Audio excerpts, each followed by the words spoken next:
Hello friends. Did you know nearly 80% of those who watch my videos aren't subscribed? If you enjoy these stories, please hit that subscribe button and leave a like. It really helps. Thank you for being here. By the way, where are you watching from? Let me know in the comments.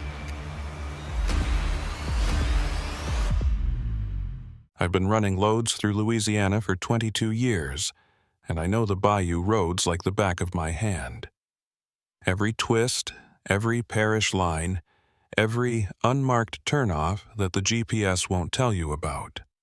You learn them because you have to. The main highways are fast, but they're not always smart. When weather hits, when traffic backs up for miles, when you're running tight on hours, you take the parish roads, the back routes, the ones that cut through land so flat and wet it feels like the earth is barely holding itself together. That's where you find the real Louisiana, the parts that don't make it onto postcards. Cypress trees hanging low over black water. Spanish moss swaying in air so thick it coats your lungs, and silence that presses against your ears like something alive. It was late September 2023, hurricane season still lingering like a bad memory. I'd just finished a delivery run out of Baton Rouge, flatbed load of industrial piping headed to a refinery site near Morgan City. The return leg was supposed to be easy, empty trailer, lightweight, straight shot back up to Lafayette to grab my next load. But around 9:30 p.m., the sky started doing that thing it does before a serious storm rolls in. The air went still, too still, and the clouds began stacking up in layers, dark and bruised looking, moving fast from the Gulf. My phone buzzed with a weather alert. Severe thunderstorm warning for Assumption Parish and surrounding areas. Heavy rain, possible flooding, wind gusts up to 60 miles per hour. I checked my fuel gauge, still 3/4 full, and considered my options. I could push through and try to beat it, or I could pull off and wait it out. I've been caught in storms before. White-knuckle drives where you can't see past your hood, where the rain hits so hard it sounds like gravel on the windshield. I'm not reckless. I pulled off at the next exit, a small parish road that would take me around the worst of it if I timed it right. The road was State Route 403, a narrow 2-lane that cuts through the heart of bayou country. No streetlights, no gas stations, just endless wetland on both sides, and the occasional rusted mailbox marking a driveway you'd never find twice. I'd driven it maybe a dozen times over the years, always in daylight, always with a load. Never like this, never empty, never at night with a storm breathing down my neck. The first drops hit my windshield around 9:45, fat and slow, the kind that warns you what's coming. Within 5 minutes, it was a downpour. Sheets of rain so thick my wipers could barely keep up, even on high. The road ahead disappeared into a gray wall of water, and I had to slow down to 30, then 20, just to stay on the asphalt. The ditches on either side were already filling, dark water creeping up toward the road like it was testing the edges, seeing how far it could go. I kept my hands tight on the wheel, eyes locked forward, watching for the reflective markers that were supposed to guide you but always seemed to vanish right when you needed them most. That's when I saw the barricade. 2 wooden sawhorses stretched across both lanes, orange and white stripes barely visible through the rain, and a metal sign wired to the center that read, "Road closed. Parish maintenance." I hit the brakes, felt the trailer shift slightly behind me as the rig slowed on the wet pavement. I sat there for a moment, engine idling, wipers slapping back and forth, trying to make sense of it. There'd been no warning, no detour signs, nothing on the GPS about a closure. I leaned forward, squinting through the windshield. Beyond the barricade, the road looked fine. No construction equipment, no crews, no lights, just empty wet asphalt stretching into the dark. It didn't sit right. Maintenance doesn't close roads at night during a storm. They close them before the storm, or they wait until after. They sure as hell don't leave sawhorses out in the middle of nowhere with no crew, no cones, no nothing. I grabbed my phone to check for updates, but the signal was gone. One bar, no service, the screen just spinning uselessly. I cursed under my breath and tossed it onto the passenger seat. I could turn around, backtrack 15 miles to the main highway and lose an hour, maybe more if the roads were flooded.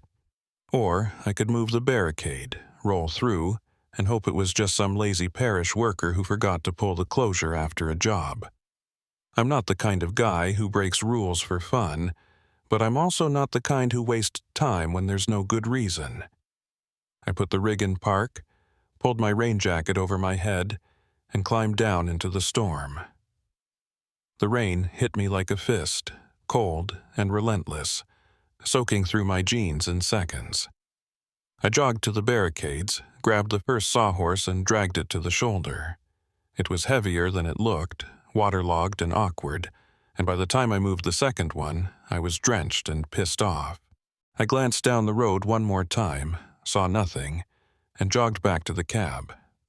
I shifted into gear and rolled forward slowly, eyes scanning the road for potholes, debris, anything that might explain the closure. The storm was getting worse.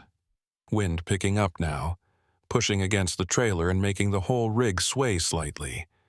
The rain was coming sideways, hammering the driver's side window so hard I could barely hear myself think. I kept my speed low, 25 at most, watching the edges of the road where the water was rising fast, spilling over into the lane in places. And that's when I saw the lights. Not headlights, not the reflective glow of road markers, but work lights. Big portable ones, the kind you see at construction sites, set up in a wide half-circle just off the road about a quarter-mile ahead. They were bright, almost blinding against the rain, and they lit up a section of gravel clearing near the tree line. I slowed even more, confused. There were vehicles, 3 of them. 2 panel vans, dark-colored, windows tinted, and a pickup truck with mud flaps and a tool rack. All parked in a loose cluster, engines off, no one visible. And in the center of the clearing, stacked on wooden pallets and covered with tarps that flapped violently in the wind, were crates, dozens of them, unmarked, no logos, no shipping labels, just plain wood and black plastic wrap. I felt my guts tighten. This wasn't maintenance, this wasn't a breakdown, this was something else, something deliberate, something that didn't want to be seen. I eased off the gas and let the rig coast, trying to decide whether to stop or keep moving. My instincts screamed at me to keep going, to roll past like I hadn't seen a thing, but my brain was already cataloging details.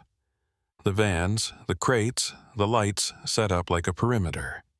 It looked like a transfer, a handoff, the kind of operation that happens in places where no one's supposed to be watching. I was about to press the gas and get the hell out of there when a figure stepped into the road. He came out of nowhere, just appeared in my headlights like he'd been waiting, one hand raised, palm out, the universal signal to stop.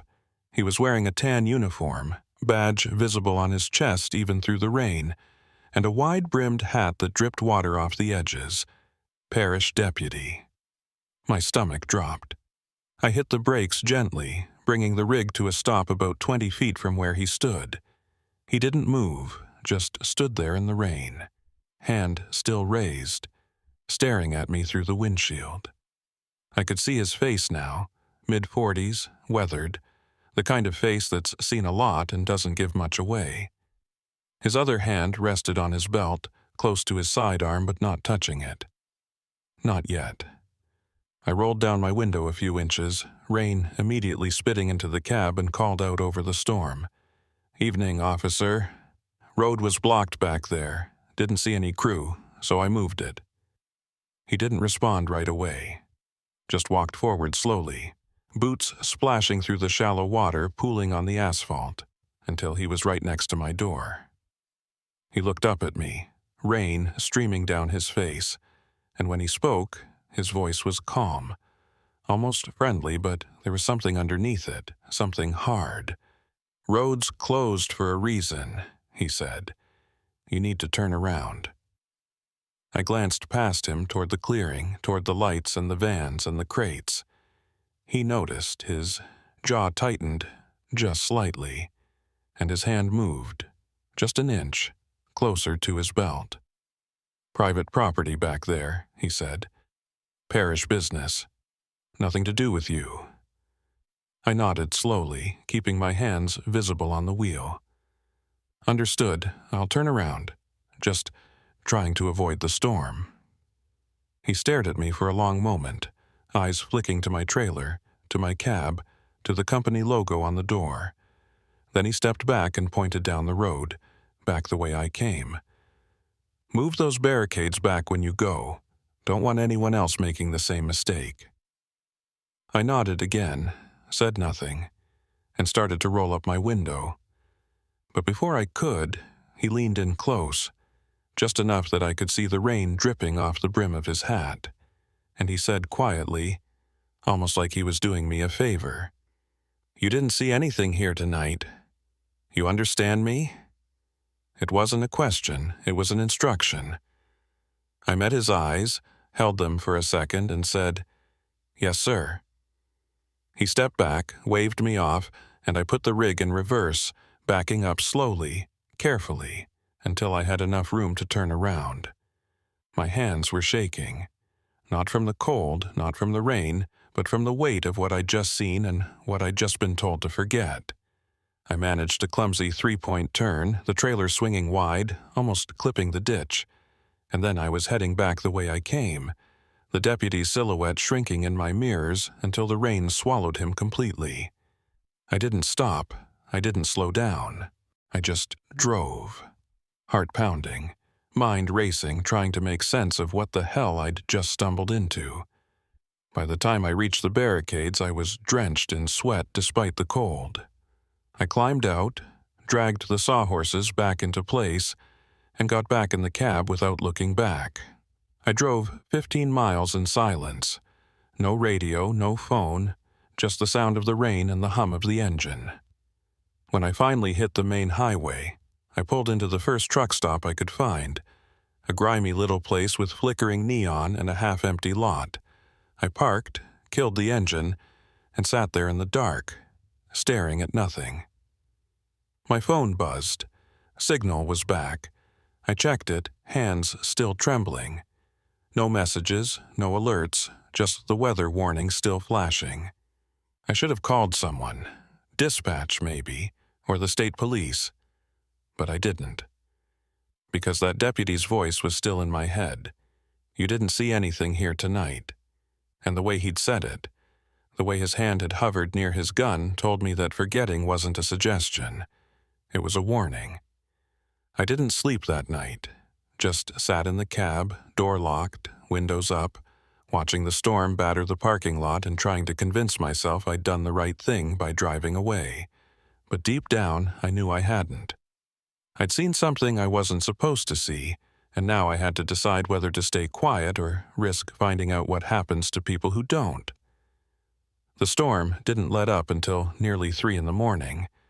I sat in that truck stop parking lot, engine idling to keep the heat running, watching the rain hammer against the windshield and trying to make sense of what I'd driven into. Every time I closed my eyes, I saw those crates stacked under the work lights. The way the tarps snapped in the wind, the deliberate setup of it all. And I kept seeing that deputy's face, the way he'd looked at me when he said I didn't see anything. Like he was giving me a gift and a threat all at once. My phone sat on the dash, screen dark, and I must have picked it up a dozen times, finger hovering over the dial pad, trying to decide who to call. But every time I put it back down, because the truth was I didn't know what I'd seen. Crates in a clearing? Could be anything. Parish deputy doing his job? Nothing illegal about that. I had no proof, no photos, nothing but a bad feeling in my guts and the memory of a man's voice telling me to forget.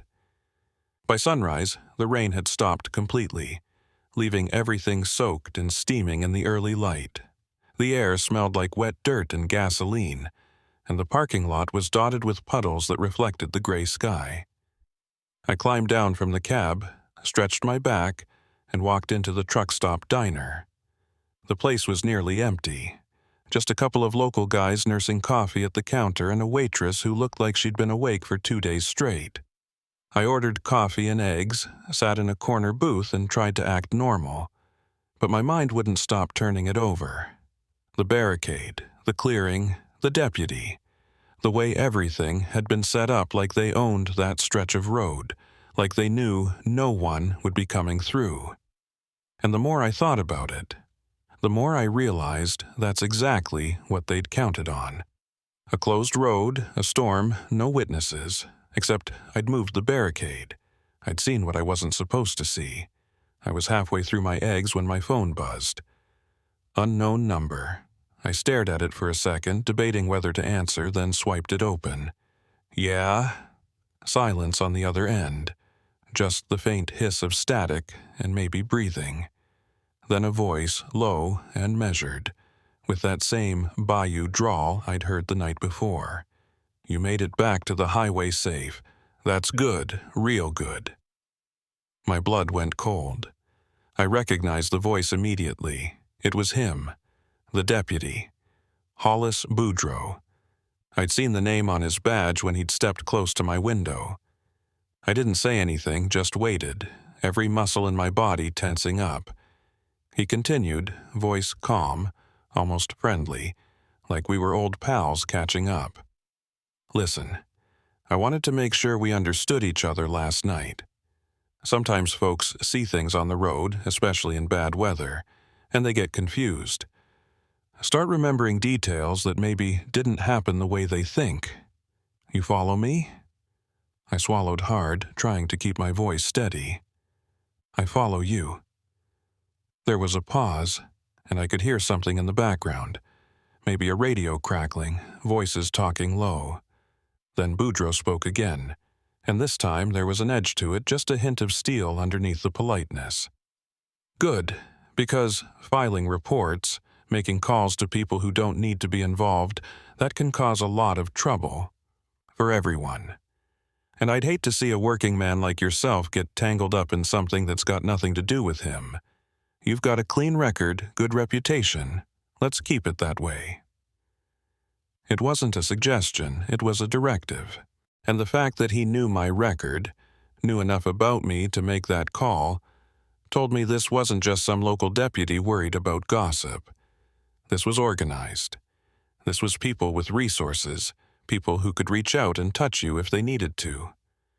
I forced myself to sound calm, cooperative. I understand. No trouble from me. Another pause, longer this time, like he was weighing whether to believe me. Then, almost as an afterthought, he added, "You take care out there. Roads can be dangerous, especially for folks who don't know when to mind their own business." The line went dead. I sat there staring at the phone, hand trembling slightly, the diner suddenly feeling too small, too exposed. He'd called me. Less than 12 hours after I'd driven away, he'd tracked me down and made sure I knew the score. That meant they had my plate number, probably ran it through the system, got my name, my phone number, maybe even my home address. I wasn't anonymous anymore. I was on their radar, and the message was clear. Stay quiet, or things get complicated. I paid for my breakfast in cash, walked back to the truck, and sat in the cab for a long time just staring at the steering wheel. Part of me wanted to call the state police, tell them everything, hand it off to someone with more authority, and let them deal with it. But the other part, the part that had been driving these roads for 22 years, the part that knew how things worked in the deep parishes, that part told me I'd be wasting my time. Because if Hollis Boudreaux had the reach to get my number that fast, if he had the confidence to call me directly and make threats, then he wasn't working alone. And whoever he was working with had enough pull to make sure that any report I filed would disappear into a drawer somewhere, forgotten, buried under paperwork and jurisdictional red tape. I'd seen it before, different situation, same outcome. In places like this, the law doesn't always work the way it's supposed to. Sometimes it works for whoever's got the deepest pockets or the oldest connections. I started the engine and pulled out of the parking lot, heading north toward Lafayette to pick up my next load. But I couldn't shake the feeling that I was being watched, that every car that passed me on the highway might be tailing me, that every phone call might be another warning. I kept checking my mirrors, kept my speed steady, and tried to focus on the road. But my mind kept drifting back to that clearing, to those crates, to the way Boudreaux had looked at me like I was a problem that needed managing. I wondered what was in those crates. Drugs, maybe, or stolen goods.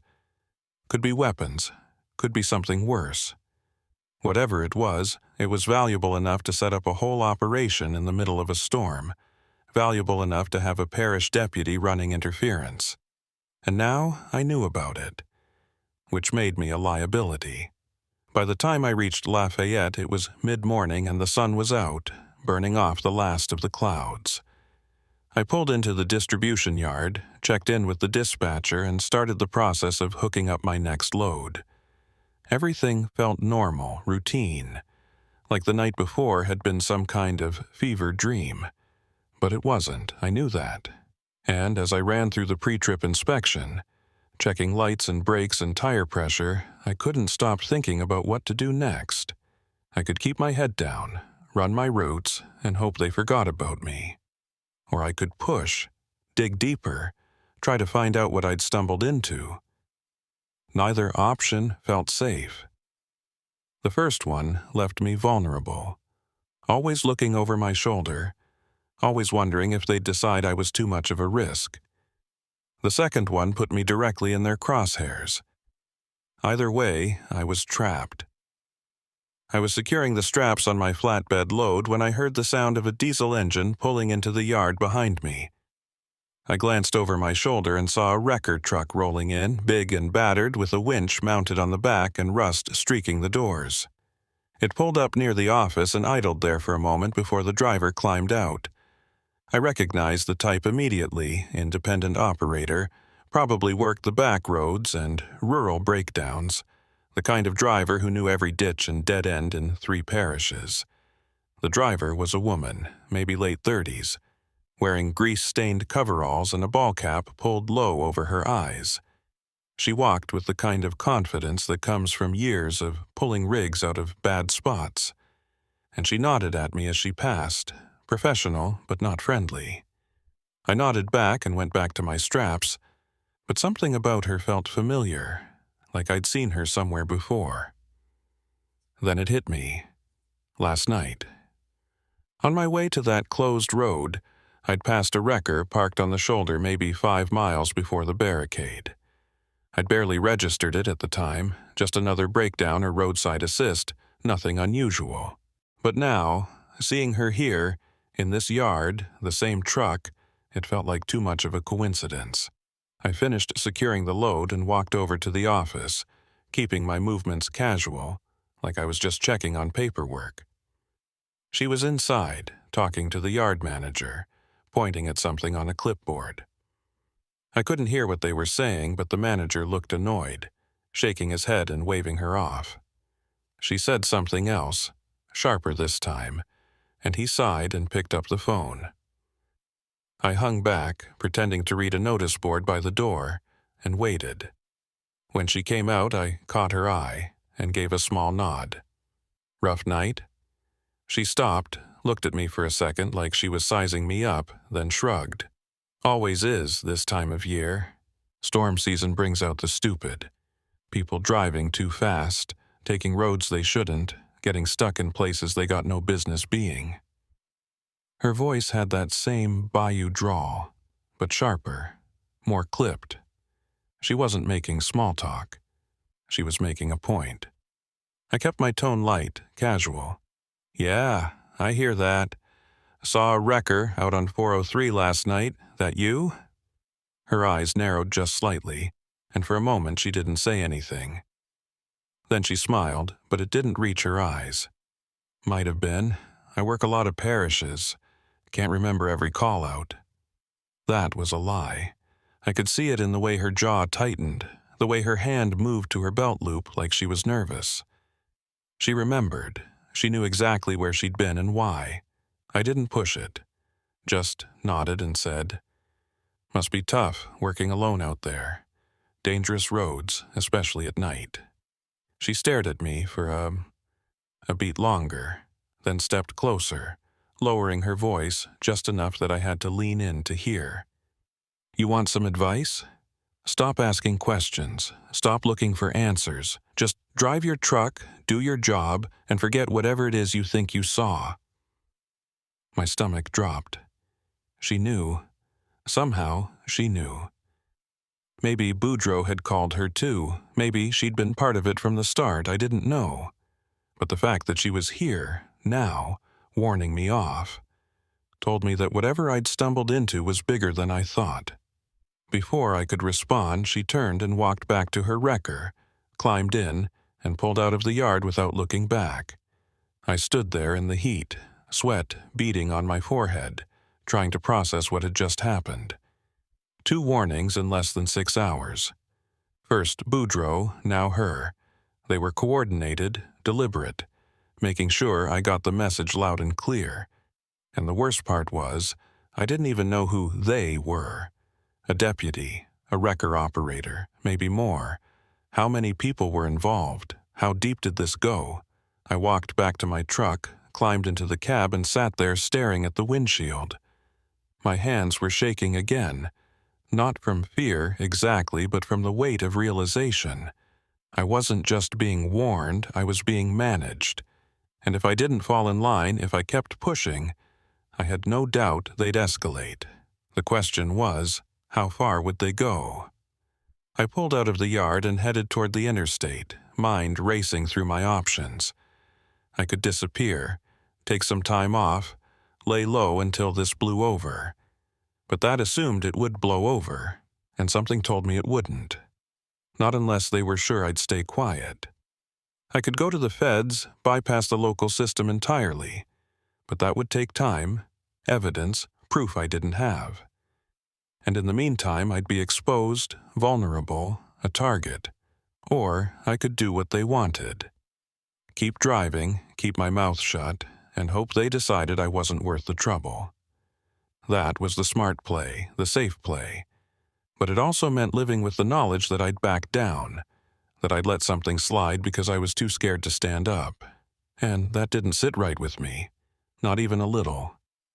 I was about 10 miles out from Lafayette when I saw the sign for a rest area ahead. I pulled in, parked in the back lot away from the other trucks, and killed the engine. I needed to think, needed to figure out my next move before I committed to anything. The rest area was quiet, just a couple of cars and a camper van near the facilities. I grabbed my phone and opened the browser, started searching for anything I could find about parish deputies in Assumption Parish, specifically Hollis Boudreaux. Nothing came up. No news articles, no public records, no social media. It was like he didn't exist outside of that badge and that uniform. I tried the wrecker operator next, searched for towing services operating in the area, looking for a match to the truck I'd seen. There were a dozen listings, but none of them had photos, and most of the numbers went to voicemail. Dead ends, all of it. I was about to give up when I noticed a missed call notification from an hour ago. Another unknown number. My guts tightened. I checked the voicemail, half expecting another warning, another threat. But the voice that came through was different. Older, rougher, and unfamiliar. "You don't know me, but I know what you saw last night. If you're smart, you'll meet me, alone. There's a diner off Highway 90, just past Raceland, Thibodeau's Cafe. Be there at 6 tonight. Come alone and don't tell anyone. If you want answers, that's your only chance." The line went dead. I played it again, listening for anything that might tell me who it was, but there was nothing. Just that voice, low and gravelly like someone who'd spent a lifetime smoking and shouting. Thibodeau. That name stuck in my head. The wrecker operator's name. I'd seen it on the door of her truck when she pulled out. Thibodeau, Towing and Recovery. Was this connected to her? A family member, maybe? Or was it just another coincidence in a string of them that were starting to feel anything but random? I sat there for a long time, weighing the risk. Meeting a stranger in some backwater diner based on a cryptic voicemail was a good way to end up in a ditch. But if this person had answers, if they knew what was going on and were willing to talk, it might be the only way I'd ever understand what I'd driven into. And more than that, it might be the only way I'd know how to protect myself. Because right now, I was blind. I didn't know the players, didn't know the stakes, didn't know how far this thing reached, and that ignorance was going to get me hurt, or worse. I checked the time. It was just past noon. 6 hours until the meeting. I could make it to Raceland easily, scope out the diner, maybe get a sense of whether this was legit or a setup. Or I could ignore it, keep driving, and hope for the best. But I knew I wouldn't do that. I'd come too far, seen too much. I needed to know. I started the engine and pulled back onto the highway heading south toward Raceland. The sun was high now, burning through the humidity and turning the asphalt into a shimmering mirror. I kept my speed steady, eyes flicking to the mirrors every few seconds, watching for anyone who might be following. Nothing stood out, but that didn't mean they weren't there. If Boudreaux and his people were as connected as they seemed, they could be tracking me a dozen different ways. GPS on my phone, eyes at the truck stops, informants along the route. Paranoia was setting in, but it didn't feel irrational. It felt necessary. I passed through small towns with names I barely registered, clusters of houses and gas stations and churches that all blurred together in the heat. The closer I got to Raceland, the tighter my chest felt, the more my instincts screamed at me to turn around. But I didn't. I kept going. By the time I reached the outskirts of Raceland, it was late afternoon, and the sky was starting to bruise again, clouds building in the west like the storms weren't done with us yet. I found the diner easily enough, a low concrete building with a faded sign that read Thibodeau's Cafe in peeling red letters. The parking lot was gravel, mostly empty except for a couple of sedans and a pickup truck that had seen better days. I pulled the rig into the back corner, nose out, and sat there for a minute just watching. No movement inside that I could see, no one sitting in the cars. It looked normal, quiet, exactly the kind of place where locals grabbed coffee and pie and minded their own business. But normal didn't mean safe. I checked my phone. 5:45. 15 minutes early. I climbed down from the cab, left the engine running, and walked toward the diner, every sense on high alert. The gravel crunched under my boots, loud in the stillness, and I could feel the weight of my phone in my pocket, the only connection I had to the outside world if things went sideways. The door chimed as I stepped inside, and the smell of fryer grease and old coffee hit me immediately. The interior was exactly what I expected. Vinyl booths along the windows, a long counter with stools, and a kitchen visible through a pass-through window in the back. There were maybe 5 people inside, all locals by the look of them, older folks nursing drinks and not paying me any attention. I scanned the room, looking for anyone who might be waiting for me, but no one made eye contact. I picked a booth near the back, facing the door, and slid in. A waitress appeared almost immediately, tired eyes and a stained apron, and I ordered coffee just to have something to do with my hands. She brought it without a word and disappeared back behind the counter. 6 o'clock came and went. No one approached, no one even looked my way. I sipped my coffee, watched the door, and tried not to let the tension show on my face. Maybe it was a setup. Maybe I'd been lured here for nothing, or worse, for something I wouldn't see coming until it was too late. I was about to give it another 5 minutes and leave when the door chimed again, and she walked in. The wrecker operator. Same coveralls, same ball cap, but this time her expression was different. Not guarded or hostile, but tired, worn down. She spotted me immediately, walked over without hesitation, and slid into the booth across from me. For a moment, neither of us said anything. Then she sighed, pulled off her cap, and ran a hand through her hair. "You came. Wasn't sure you would?" I stared at her, trying to read her, trying to figure out if this was another warning or something else. "You left me the voicemail?" She nodded. "Yeah."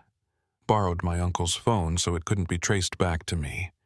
Hollis has people everywhere, checks call logs, monitors everything. I had to be careful.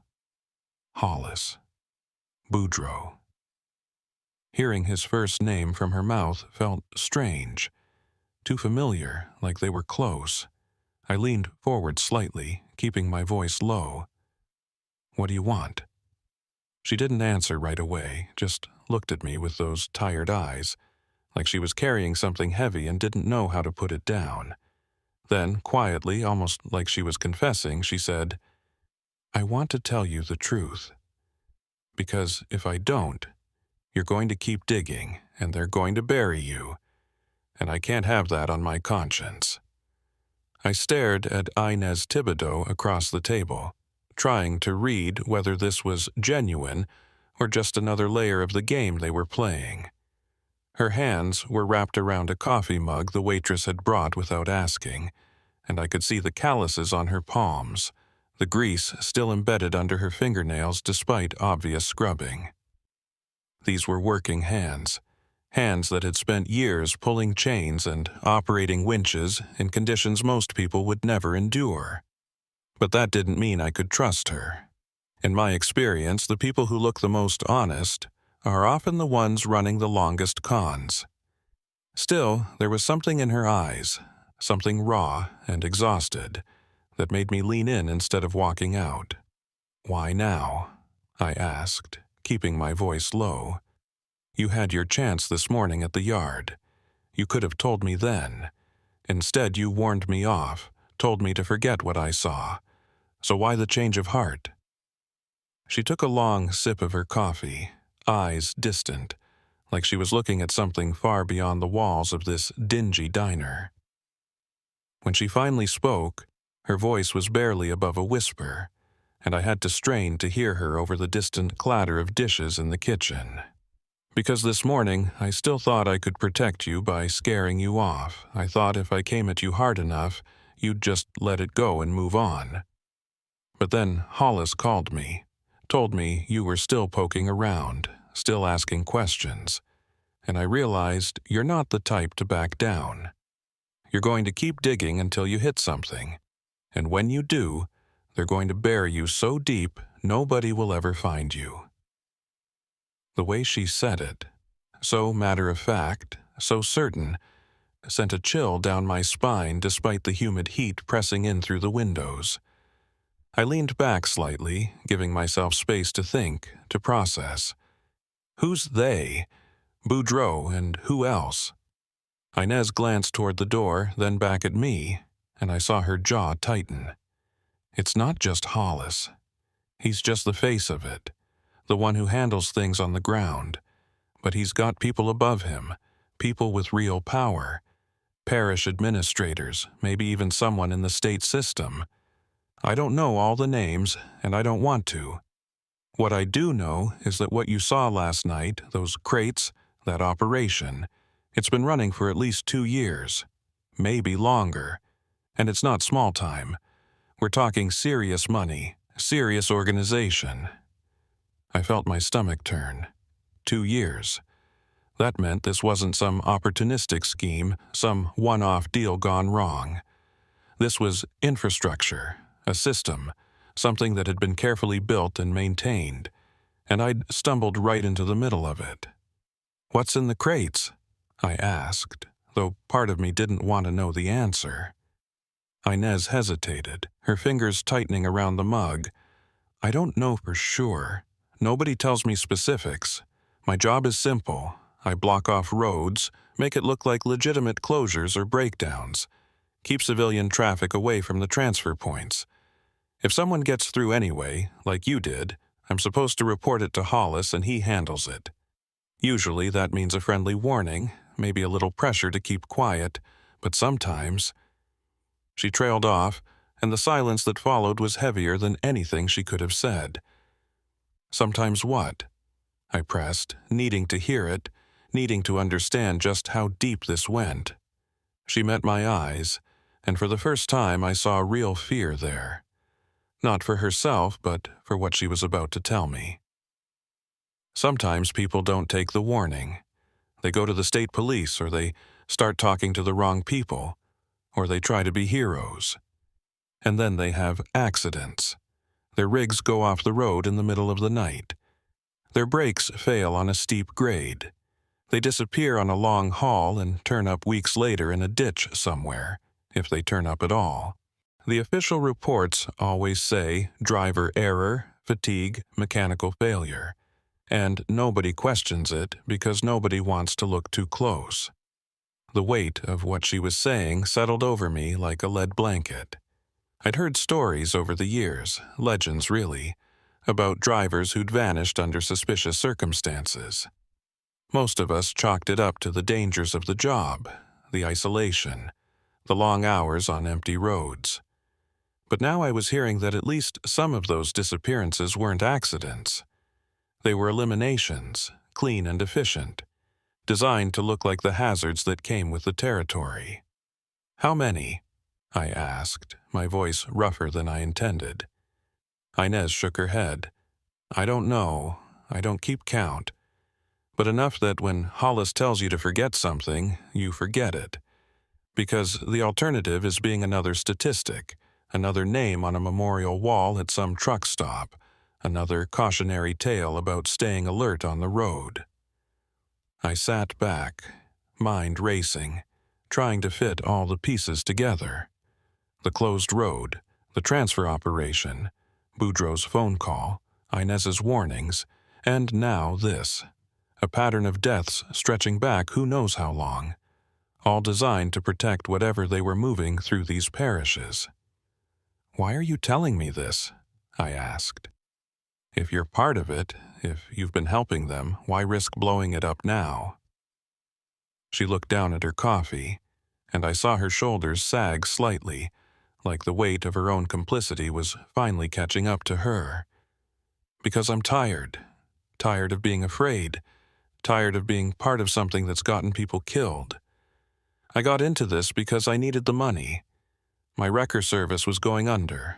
I was behind on everything, and Hollis offered me a way out. Easy work, he said. Just block roads during transfers, keep people away, and I'd get paid more in a month than I'd make in 6 doing legitimate calls. I told myself it was harmless, that I was just a lookout, that whatever they were moving wasn't my problem." She paused, swallowing hard, and I could see the regret etched into every line of her face. "But then I started hearing things.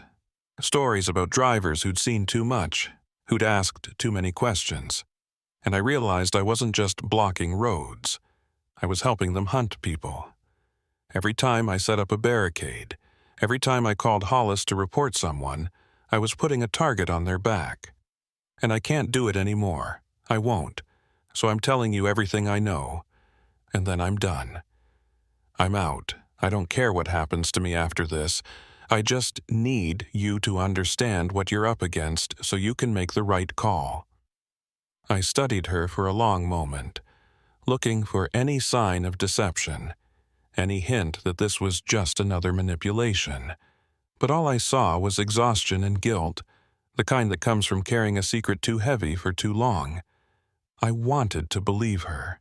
I needed to believe her, because if she was telling the truth, then I finally had a chance to understand the threat, to know what I was dealing with. But if she was lying, if this was all part of some elaborate setup, then I was walking straight into a trap. "What do you want from me?"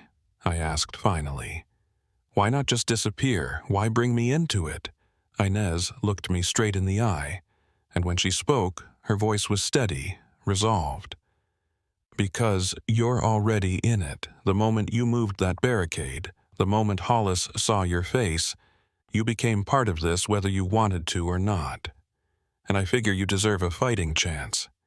You deserve to know what's coming so you can decide how to handle it." I nodded slowly, accepting that. "All right, so tell me. What exactly am I up against? Who are these people? And what are they moving?" Inez glanced around the diner again, making sure no one was paying attention to us, then leaned in closer, her voice dropping even lower. "The operation runs out of several parishes: Assumption, Terrebonne, Lafourche.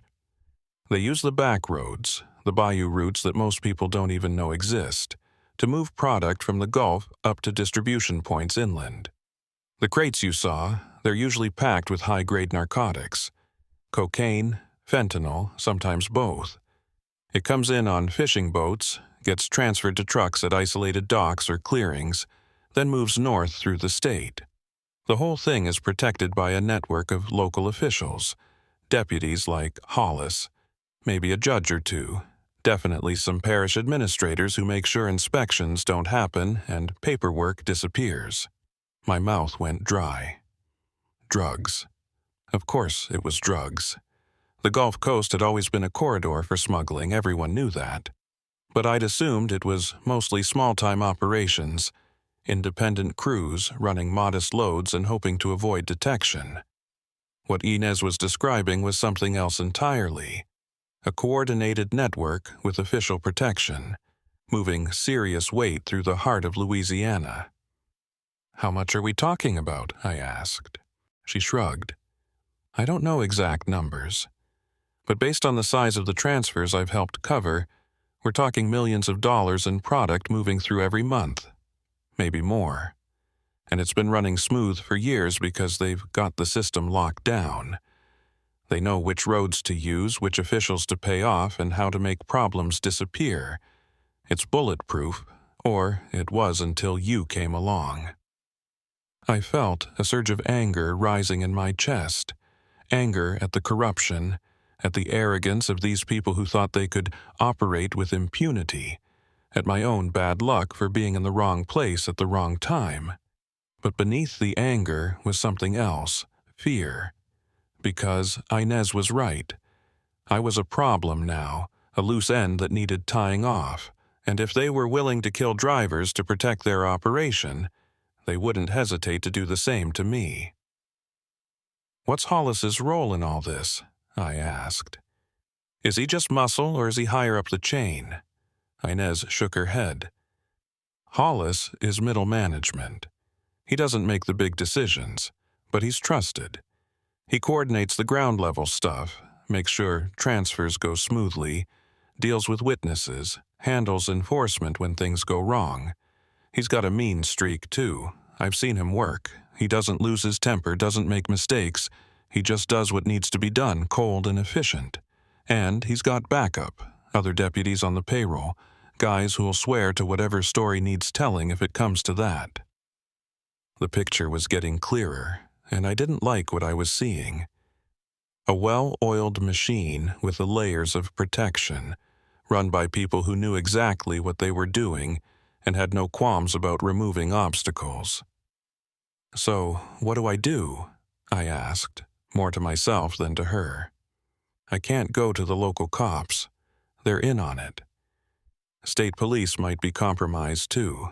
The feds would take weeks to investigate if they even believed me. And in the meantime, I'm a sitting duck, so what's my move?"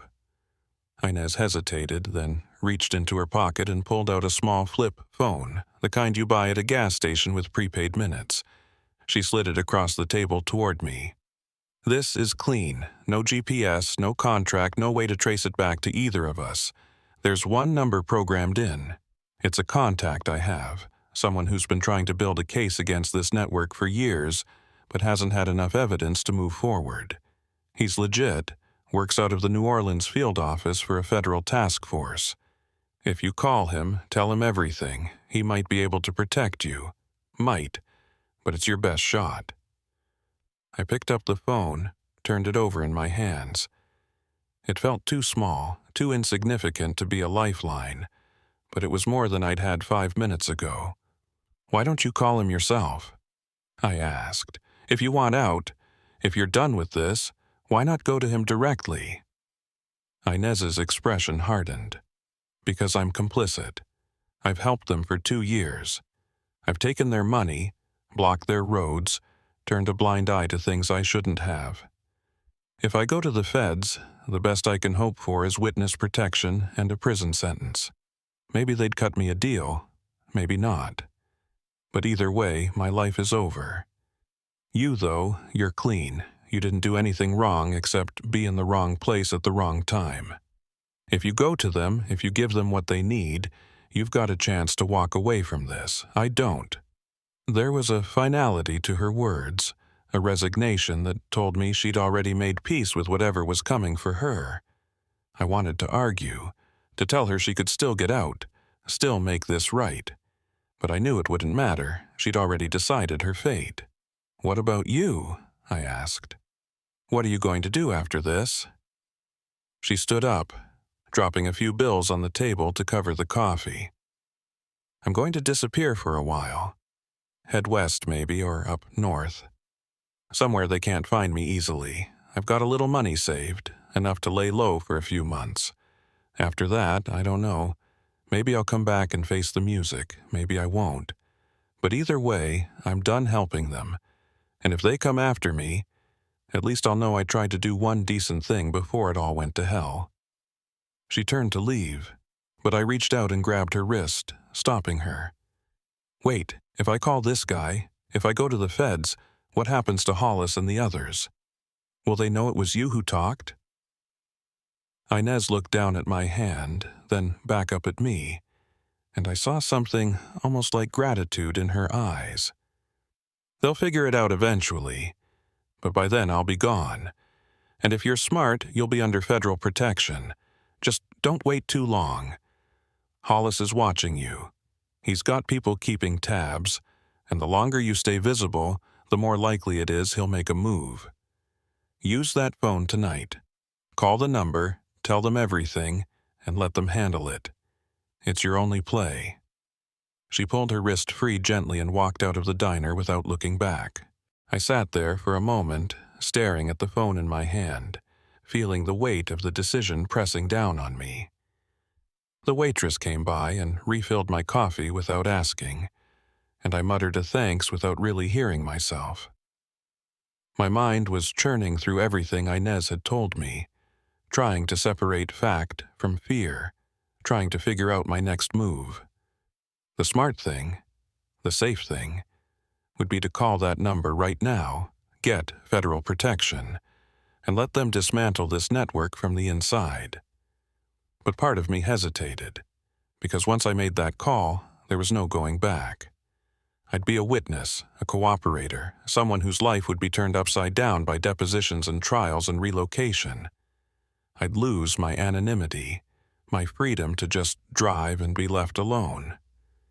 Everything I'd built over 22 years would be gone, traded for safety, and the hope that the system would actually protect me. But the alternative was worse. If I did nothing, if I tried to just disappear and hope they forgot about me, I'd spend the rest of my life looking over my shoulder, waiting for the other shoe to drop. And Inez was right. Hollis was watching. He'd made that clear with his phone call. He knew where I was, what I was doing, and he had the resources to track me anywhere I went. Running wouldn't save me.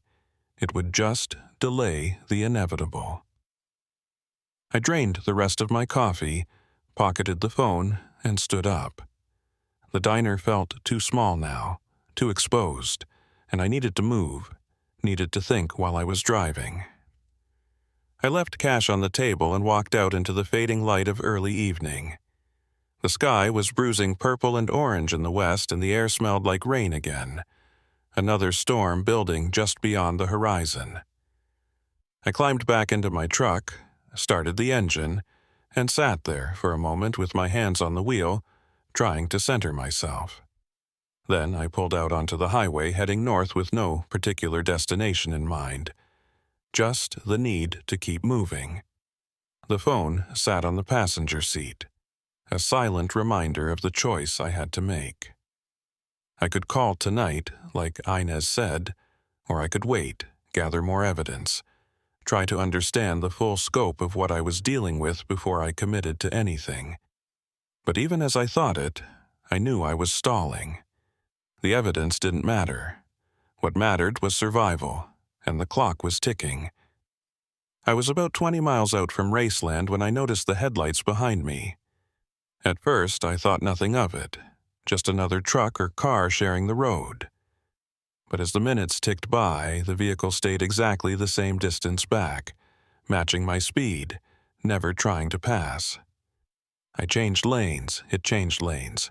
I sped up slightly, it sped up, I slowed down, it slowed down. My heart started pounding. I grabbed the phone, almost called the number right then and there, but forced myself to stay calm. It could be nothing. Could be someone headed the same direction. Could be coincidence. But my instincts were screaming otherwise. I took the next exit without signaling. A sudden sharp turn that would catch any tail off guard. The vehicle behind me followed. No more doubts. I was being tailed. I pushed the accelerator, feeling the rig surge forward as I wound through the empty streets of a small town I didn't recognize. The headlights stayed with me, closer now, more aggressive.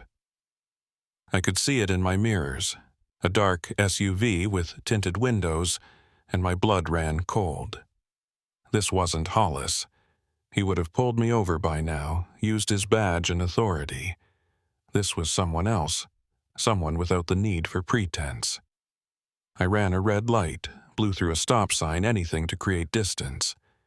The SUV matched every move, relentless and precise. I reached for my CB radio, thought about calling for help, but who would I call? The local sheriff? The state police? Anyone I contacted could be part of the network, could be working with whoever was in that SUV. I was on my own. I had to lose them or outrun them, and neither option seemed possible in a fully loaded rig on unfamiliar roads. I took another turn, this one onto a narrow access road that led toward an industrial area, chain-link fences and dark warehouses lining both sides. Bad choice. The road dead-ended at a locked gate, and I had nowhere to go. I slammed on the brakes, threw the rig into reverse, but the SUV had already blocked the exit, pulling sideways across the road. I was boxed in. I grabbed the phone, my hands shaking so badly I almost dropped it, and pulled up the programmed number. Before I could hit call, the driver's side door of the SUV opened, and a figure stepped out. Tall, broad-shouldered, face hidden in shadow. He didn't rush, didn't shout, just walked toward my truck with the calm confidence of someone who knew I had nowhere to run. I locked the doors, pointless as it was, and held the phone up, finger hovering over the call button. If this was it, if this was how it ended, at least I could make the call, leave a record, give the feds something to work with. The figure stopped just outside my window, close enough that I could see his face now in the dim glow of the dashboard lights. It wasn't Hollis Boudreaux. It was someone I'd never seen before, younger, maybe early 30s, with cold eyes that reflected no emotion. He tapped on the window with one knuckle, a slow, deliberate rhythm, and gestured for me to roll it down. I didn't move. He tapped again, harder this time, and then he spoke, voice muffled but clear enough. "We need to talk. Turn off the engine and step out. Nobody has to get hurt." I didn't believe him, not for a second, but I also knew I was out of options. The phone was still in my hand, and I made a split-second decision. I hit call, then tucked the phone under my seat where he couldn't see it, screen facing down, hoping it would connect. hoping someone on the other end would hear whatever happened next. Then I turned off the engine, unlocked the door, and slowly climbed down. The man stepped back, giving me space, but his hand rested on something at his hip. A gun, maybe, or a knife. I couldn't tell in the darkness. "Who are you?" I asked, trying to keep my voice steady. He smiled, but it didn't reach his eyes. "Doesn't matter. What matters is that you've been making people nervous, asking questions, meeting with people you shouldn't. That's not smart." I felt anger flare up, cutting through the fear. I didn't ask for any of this. I just wanted to drive through a storm, that's all. I didn't see anything. I don't know anything. He shook his head slowly, like he was disappointed. "You and I both know that's not true. You saw the transfer, you talked to Hollis, and now you've talked to Inez. That's 3 strikes, and in our line of work, 3 strikes means you're done." He moved his hand, reaching for whatever was at his hip, and I tensed, ready to run even though I knew it was pointless. But then, from somewhere behind me, I heard the sound of another engine, loud and unmistakable. A diesel, big and powerful, roaring down the access road toward us. The man's head snapped toward the sound, and for the first time I saw uncertainty flicker across his face. A wrecker truck burst into view, headlights blazing, and I recognized it immediately. Inez. She skidded to a stop between me and the SUV, blocking his line of sight, and leaned out the window. "Get in!" she shouted. "Now!" I didn't hesitate. I ran for the wrecker, yanked open the passenger door, and threw myself inside. Inez was already slamming the truck into reverse, engine screaming as she backed up at full speed.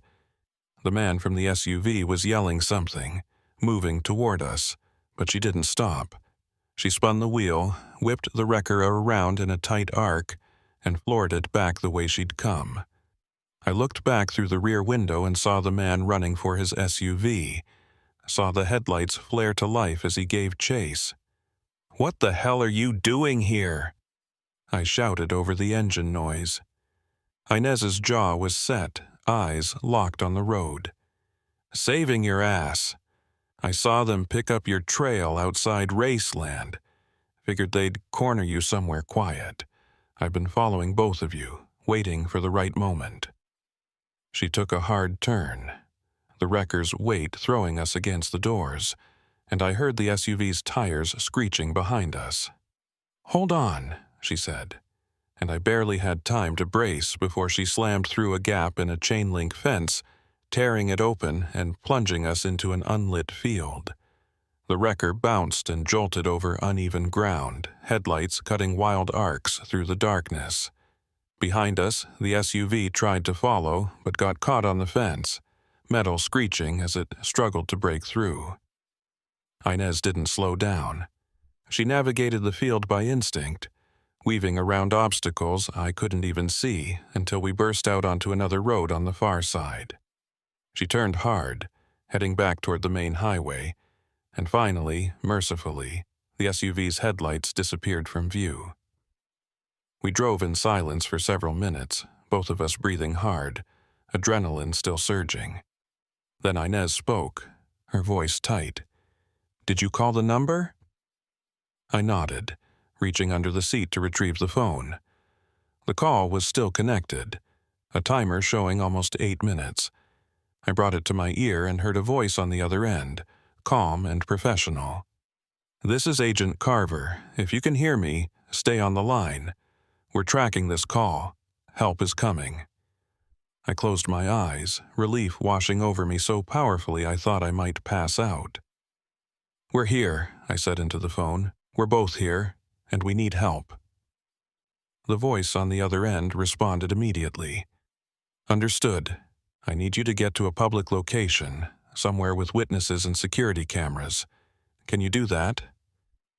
I looked at Inez and she nodded. "There's a truck stop about 10 miles north on Highway 90. Big place, lots of cameras, always busy." I relayed that to Agent Carver, and he confirmed. Get there and wait. Do not leave. Do not engage with anyone who approaches you. Federal units are already en route. ETA 20 minutes. The line stayed open, and I kept the phone pressed to my ear, listening to the faint sound of crosstalk and radio chatter on the other end, proof that help was really coming. Inez drove us to the truck stop, and we pulled into the brightest, most populated section of the lot. We stayed in the wrecker, doors locked, engine running, and waited. True to his word, Agent Carver kept the line open, talking us through every minute, keeping us calm, and exactly 20 minutes later, 3 black SUVs with federal plates rolled into the lot, lights flashing. Agents in tactical gear poured out, securing the perimeter, and one of them, a lean man in his 40s with sharp eyes, approached the wrecker. I rolled down the window and he held up a badge. "Burrow Faulkner, Inez Thibodeau, I'm Agent Carver. You're safe now." The Federal Safe House was a nondescript ranch-style building 40 minutes outside New Orleans, tucked back on a gravel road with no signage and surrounded by oak trees draped in Spanish moss. Agent Carver drove us there himself, following a route that doubled back on itself 3 times to make sure we weren't being tailed.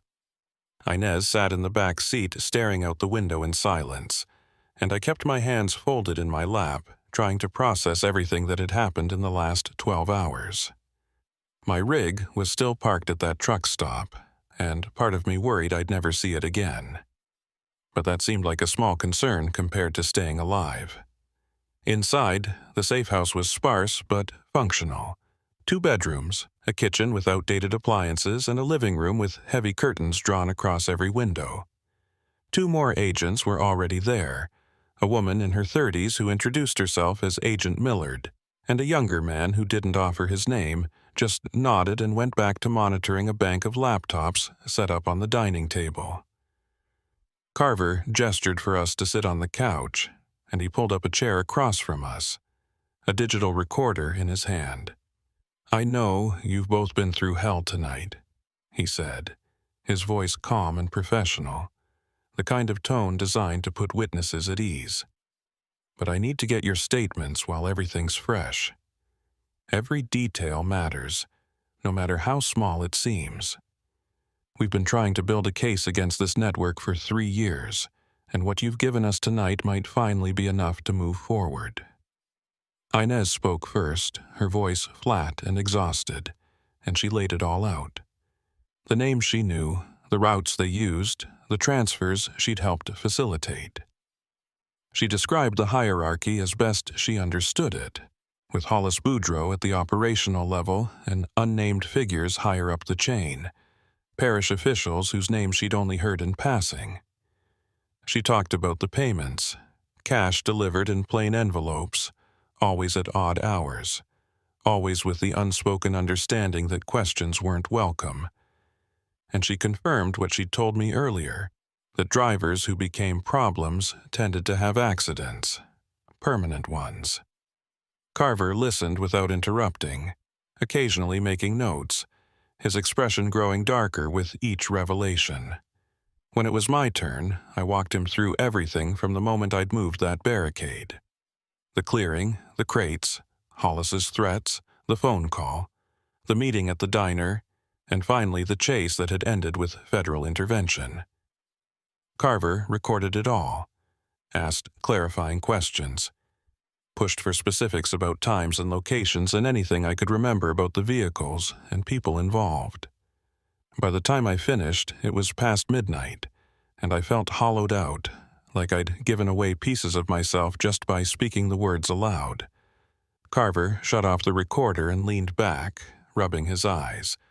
"This is good, really good. We can corroborate a lot of this with surveillance we've already gathered, and your testimony gives us probable cause to start making arrests. But I need you both to understand something." He looked at each of us in turn, his expression grave. "The people you're up against, they have reach. Not just locally, but potentially into state systems, maybe even federal. We'll do everything we can to protect you, but there are no guarantees." You're going to be living under protection for weeks, maybe months, while we dismantle this thing. And even after that, your lives won't be the same. You'll need new identities, relocation, the works. Are you prepared for that?" Inez nodded without hesitation, like she'd already accepted that her old life was over. I took longer to answer, thinking about what I'd be giving up. 22 years on the road, the freedom to go where I wanted, the anonymity that had been my armor against the world, all of it gone, traded for safety, and the slim hope that the system would actually hold up its end of the bargain. But what choice did I have? Hollis, and whoever he worked for, had already marked me. If I walked away now, if I tried to disappear on my own, I'd spend whatever time I had left waiting for them to find me. At least this way, I had a chance. "Yeah," I said finally. "I'm prepared." Carver nodded, satisfied. "Good. We'll start the process in the morning. For tonight, get some rest. You're safe here." But I didn't feel safe. Even with federal agents in the next room, even with locks on the doors and curtains blocking the windows, I couldn't shake the feeling that something was coming, that the walls were too thin, the distance too short. I lay on the bed in the spare room, fully clothed, staring at the ceiling and listening to the sounds of the old house settling around me. Every creak, every distant noise made my heart race. I kept replaying the moment that man had stepped out of the SUV, the cold certainty in his eyes, the way he'd moved toward me like he had all the time in the world. If Inez hadn't shown up when she did, I'd be dead. And the thought that kept circling back, gnawing at me, was that he'd found me so easily. Less than 2 hours after I'd left the diner, he was on me. That meant they had resources I couldn't even comprehend. Eyes everywhere, information flowing in real time. Around 2 in the morning, I heard voices in the living room, low and urgent. I got up, cracked the door open, and listened. It was Carver and Millard, talking in hushed tones, and I caught fragments of the conversation. "Check the call logs. Boudreaux made contact with someone in the state AG's office. They know we have them." Millard's response was too quiet to hear, but Carver's reply was clear. "We move up the timeline, start making arrests tonight before they have a chance to scatter. I'll call it in now." The urgency in his voice sent a chill through me. If they were accelerating the operation, it meant the window was closing faster than anyone had anticipated. And it also meant that Hollis and his network were already responding, already shifting pieces on the board. I went back to bed but didn't sleep, just lay there in the dark, listening to the sound of cars coming and going outside, agents mobilizing, the machinery of justice grinding into motion. I thought about Inez in the other room, wondered if she was sleeping or if she was lying awake like me, caught between relief and dread. We'd done the right thing, I kept telling myself. We'd brought this to the people who could stop it. But right and wrong felt like abstract concepts now, flimsy shields against the weight of what we'd set in motion. Because even if the feds arrested Hollis, even if they dismantled the network and locked up everyone involved, there would always be the question of who we'd missed. The names Inez didn't know, the connections that ran deeper than anyone realized, and those people, whoever they were, wouldn't forget. Morning came slowly, gray light filtering through the curtains, and with it came the sound of activity in the house. I got up, splashed water on my face in the small bathroom, and walked out to the living room.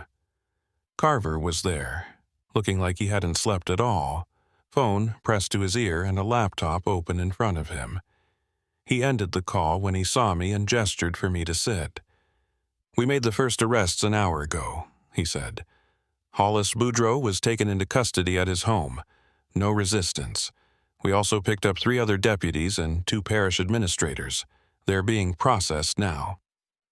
I felt a flicker of something, relief maybe, or vindication. But it was muted, dulled by exhaustion and the knowledge that this was just the beginning. "What about the people higher up?" I asked. "The ones Inez didn't know about?" Carver's expression tightened. "We're working on it. Hollis isn't talking yet, but he will. They always do once they realize how deep the charges go. Conspiracy, trafficking, accessory to murder. He's looking at life without parole, and that's a strong motivator to cooperate. We'll get the rest of them." I wanted to believe him. I wanted to trust that the system would work, that justice would be served. But I'd seen too much, heard too much to take it on faith. "What about us?" I asked. "What happens to me and Inez now?" Carver leaned back, rubbing the bridge of his nose. "You'll stay here until we finish debriefing. Another few days at least. After that, witness protection protocols kick in. New names, new locations, new lives. It's not ideal, but it's the best option we have. The people you're testifying against, they have long memories and deep pockets. Even with them behind bars, there's always the risk of retaliation from associates we haven't identified yet. So, we relocate you, give you the tools to start over, and monitor the situation." I nodded, accepting it because I had no other choice. But the thought of starting over, of walking away from everything I'd built, everything I knew, felt like a kind of death. A necessary one, maybe, but a death nonetheless. "Can I ask you something?" I said. Carver gestured for me to go ahead. "The driver accidents Inez mentioned, the ones that were really murders, how many were there?" He hesitated, and I could see him weighing how much to tell me. Finally, he sighed. "We've identified 7 cases over the past 3 years that fit the pattern. Staged accidents, mechanical failures, drivers disappearing on remote routes. There might be more, cases we haven't connected yet, but 7 that we're confident were homicides. 7 people who'd seen something they shouldn't have, asked the wrong questions, refused to stay quiet, and they'd paid for it with their lives." I thought about how close I'd come to being number 8, how easily I could have ended up as just another name on a memorial wall, another cautionary tale about the dangers of the road. "Did any of them have families?" I asked, not sure why it mattered, but needing to know. Carver nodded slowly. "Most of them did. We've been working with the families, trying to give them closure, but it's complicated. Hard to tell someone their loved one was murdered when the official record says accident. But yeah, they had people who cared about them, people who deserved to know the truth." The weight of that settled over me, and I felt a surge of anger, not just for myself, but for those 7 drivers and their families, for everyone who'd been caught in the machinery of this network and ground down because a few corrupt officials decided Wush's cited profit was worth more than human lives. I stood up, needing to move, to do something with the energy building inside me. "I want to testify," I said, "not just in a deposition or a closed hearing. I want to stand in front of a jury and tell them everything. I want Hollis and everyone else involved to hear it, to know that what they did didn't stay buried." Carver studied me for a moment, then nodded. "We'll make that happen. When the time comes, you'll have your chance." The next few days blurred together. More debriefings, more questions, agents coming and going with updates on the arrests and the expanding investigation. Inez and I spent most of our time in separate rooms, each of us processing what had happened in our own way. Occasionally we'd cross paths in the kitchen or the hallway, exchange a few words, but there wasn't much to say. We'd survived, and that was enough for now. On the 4th day, Carver pulled me aside and told me they were ready to move us to the next phase. Temporary housing in different cities, far from Louisiana, while the prosecution built its case. I'd be assigned a handler, someone who'd check in regularly and help me navigate the transition. It all sounded clinical, efficient, like I was a piece of evidence being moved into storage. The night before we were supposed to leave, I couldn't sleep again. I sat in the dark living room staring at nothing when Inez appeared in the doorway. She looked as worn out as I felt, shadows under her eyes and her hair pulled back in a messy knot. She sat down on the other end of the couch, and for a while neither of us spoke. Then, quietly, she said, "Do you think it was worth it?" I turned to look at her, trying to read her expression in the dim light. "What do you mean?" She gestured vaguely, encompassing everything. All of this. The running, the fear, giving up our lives. "Do you think it'll actually change anything? Or are we just fooling ourselves?" I thought about it. Really thought about it. And the honest answer was, I didn't know. The arrests were real, the evidence was solid, and the feds seemed committed to seeing it through. But I also knew that systems like the one we'd exposed didn't just disappear. They adapted, found new routes, new people, new ways to operate. Cutting off one head didn't kill the beast. It just made it more cautious. "I think," I said slowly, "that we did the only thing we could. Maybe it changes everything. Maybe it doesn't.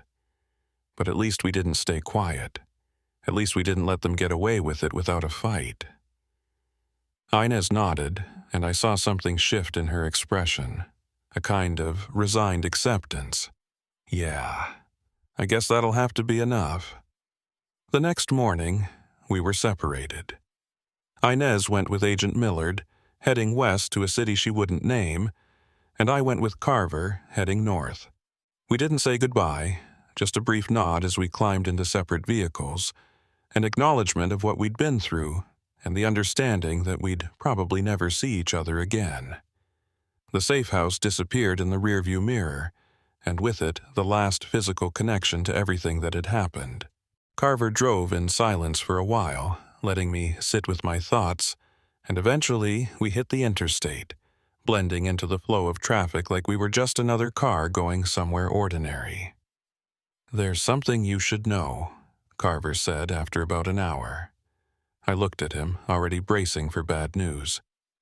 "We got word this morning that Hollis Boudreau made bail."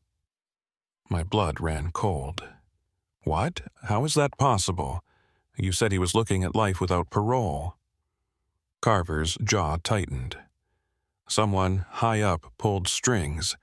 We're not sure who yet, but his bail was posted by a law firm out of Baton Rouge, one with connections to state government.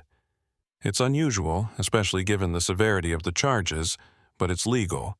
He's out, with an ankle monitor and travel restrictions, but he's out." I felt the ground shift beneath me. The fragile sense of security I'd been building shattered in an instant. So he's free. He knows I testified, he knows where this is going, and he's free. Carver glanced at me, and I could see the frustration in his eyes. "He doesn't know where you are, and he won't. The protection protocols are solid, but yes, it complicates things.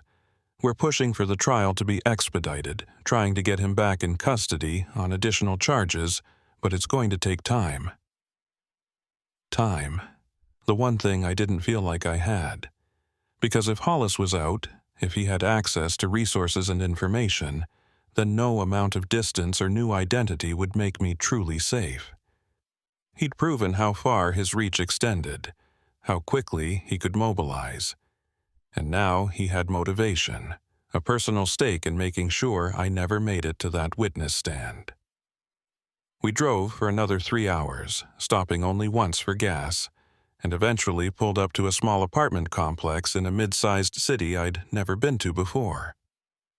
Carver handed me a folder with my new identity, a driver's license, social security card, and a bank account with enough money to get me started. "Your name is Thomas Landry now," he said. "You've got a job lined up at a logistics company, basic warehouse work. Nothing that'll draw attention. Your handler will check in twice a week, and if you need anything, there's a number in the folder. Don't use your old phone. Don't contact anyone from your past. and don't deviate from the routine we've set up.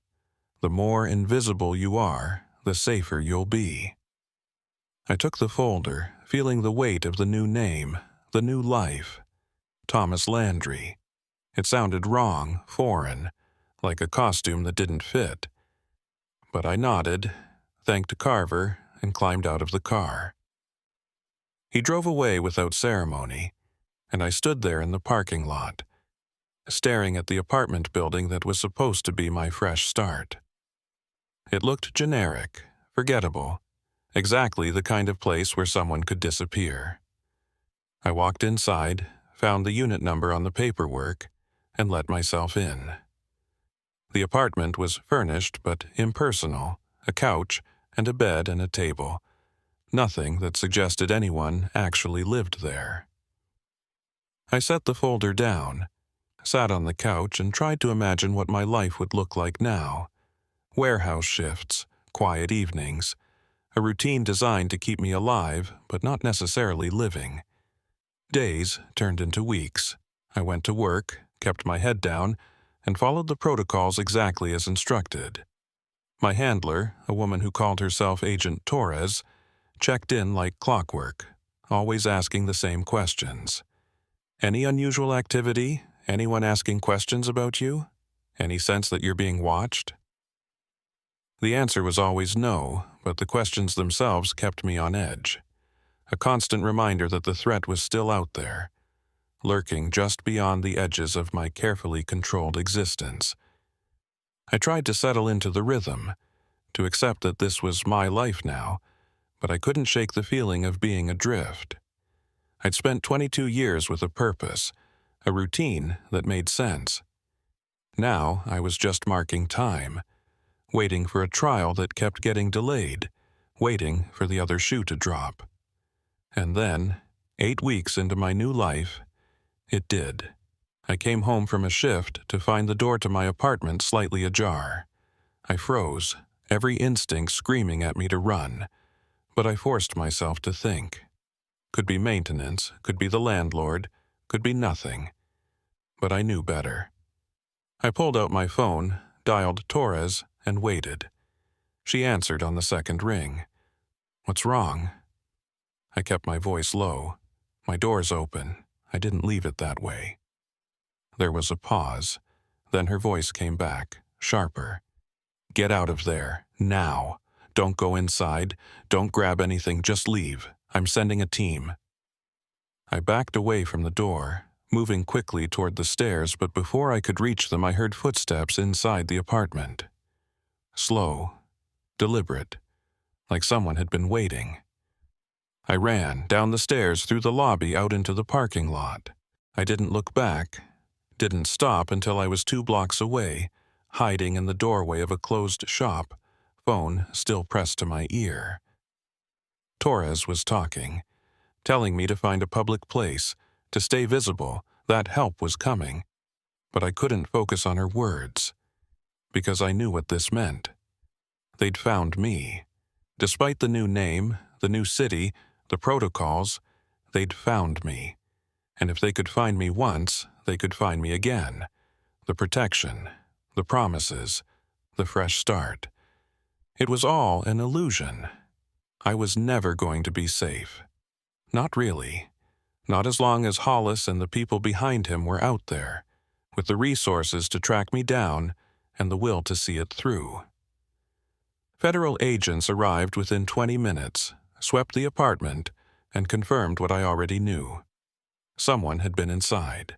They'd gone through my things, left no obvious signs of tampering, but the message was clear. "We know where you are.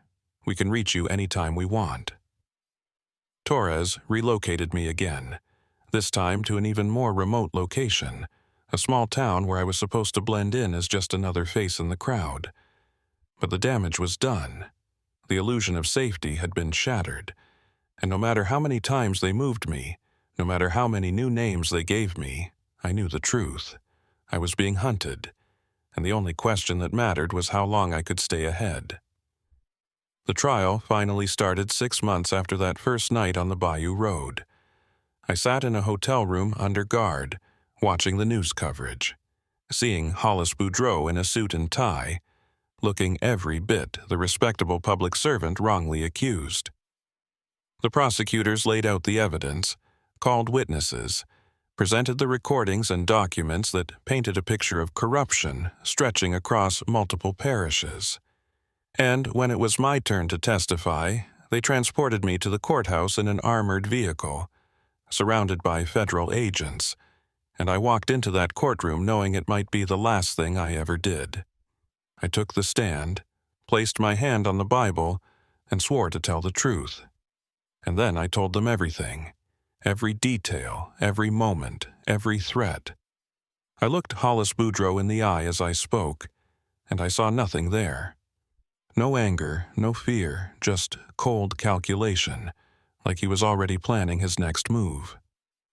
The defense tried to discredit me, painted me as a disgruntled driver with a grudge, but the evidence backed me up.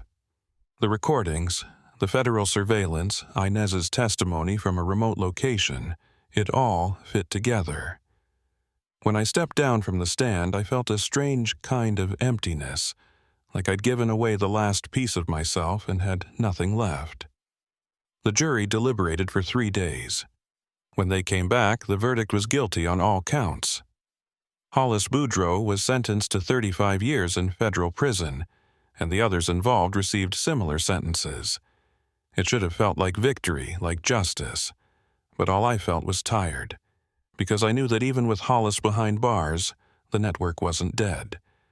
There were still people out there, people whose names had never come up in the trial, people with the resources to keep hunting me if they decided I was worth the effort. And there was no way to know if they had. I was back in witness protection within hours of the verdict, relocated for the 3rd time, given another new name, another fresh start. But I don't sleep easy anymore. Every sound in the night makes me reach for the phone. Every unfamiliar face makes me wonder if this is it, if this is the moment they catch up. I think about Inez sometimes, wonder if she's out there somewhere, living under a different name, looking over her shoulder the way I do. I think about those 7 drivers whose deaths were written off as accidents, about their families who'll never get the closure they deserve, even with the convictions. And I think about the choice I made that night when I moved that barricade, the choice that set all of this in motion. Would I do it differently if I could go back? I don't know. Maybe ignorance would have been safer. Maybe I'd still be on the road, driving my routes, living my life, never knowing what I'd narrowly avoided.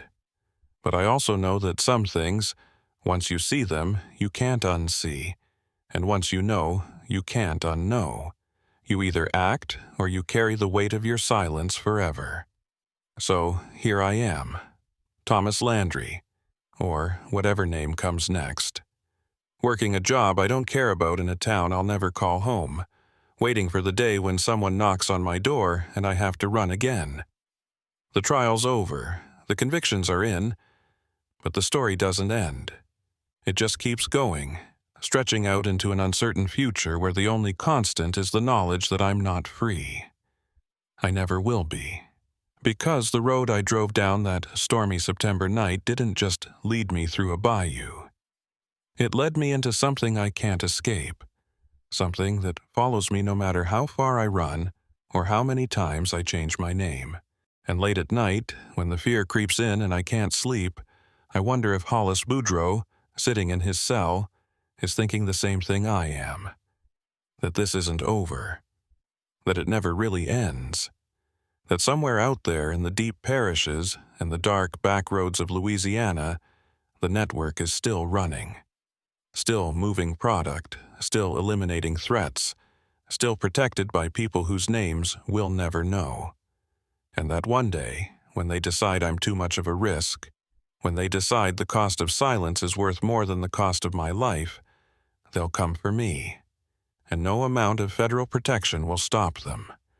I keep a bag packed by the door, always ready to move, always ready to run, because that's what my life is now, a constant state of flight, a shadow existence in the margins of a world that moved on without me. The trucking life, the freedom of the open road, the solitude I used to treasure, it's all gone, replaced by this. Fear, vigilance, and the bitter knowledge that doing the right thing cost me everything. But I'd do it again. Even knowing how it ends, even knowing I'd lose it all, I'd still move that barricade. I'd still make that call. Because some roads, once you start down them, you have to see through to the end, no matter where they lead.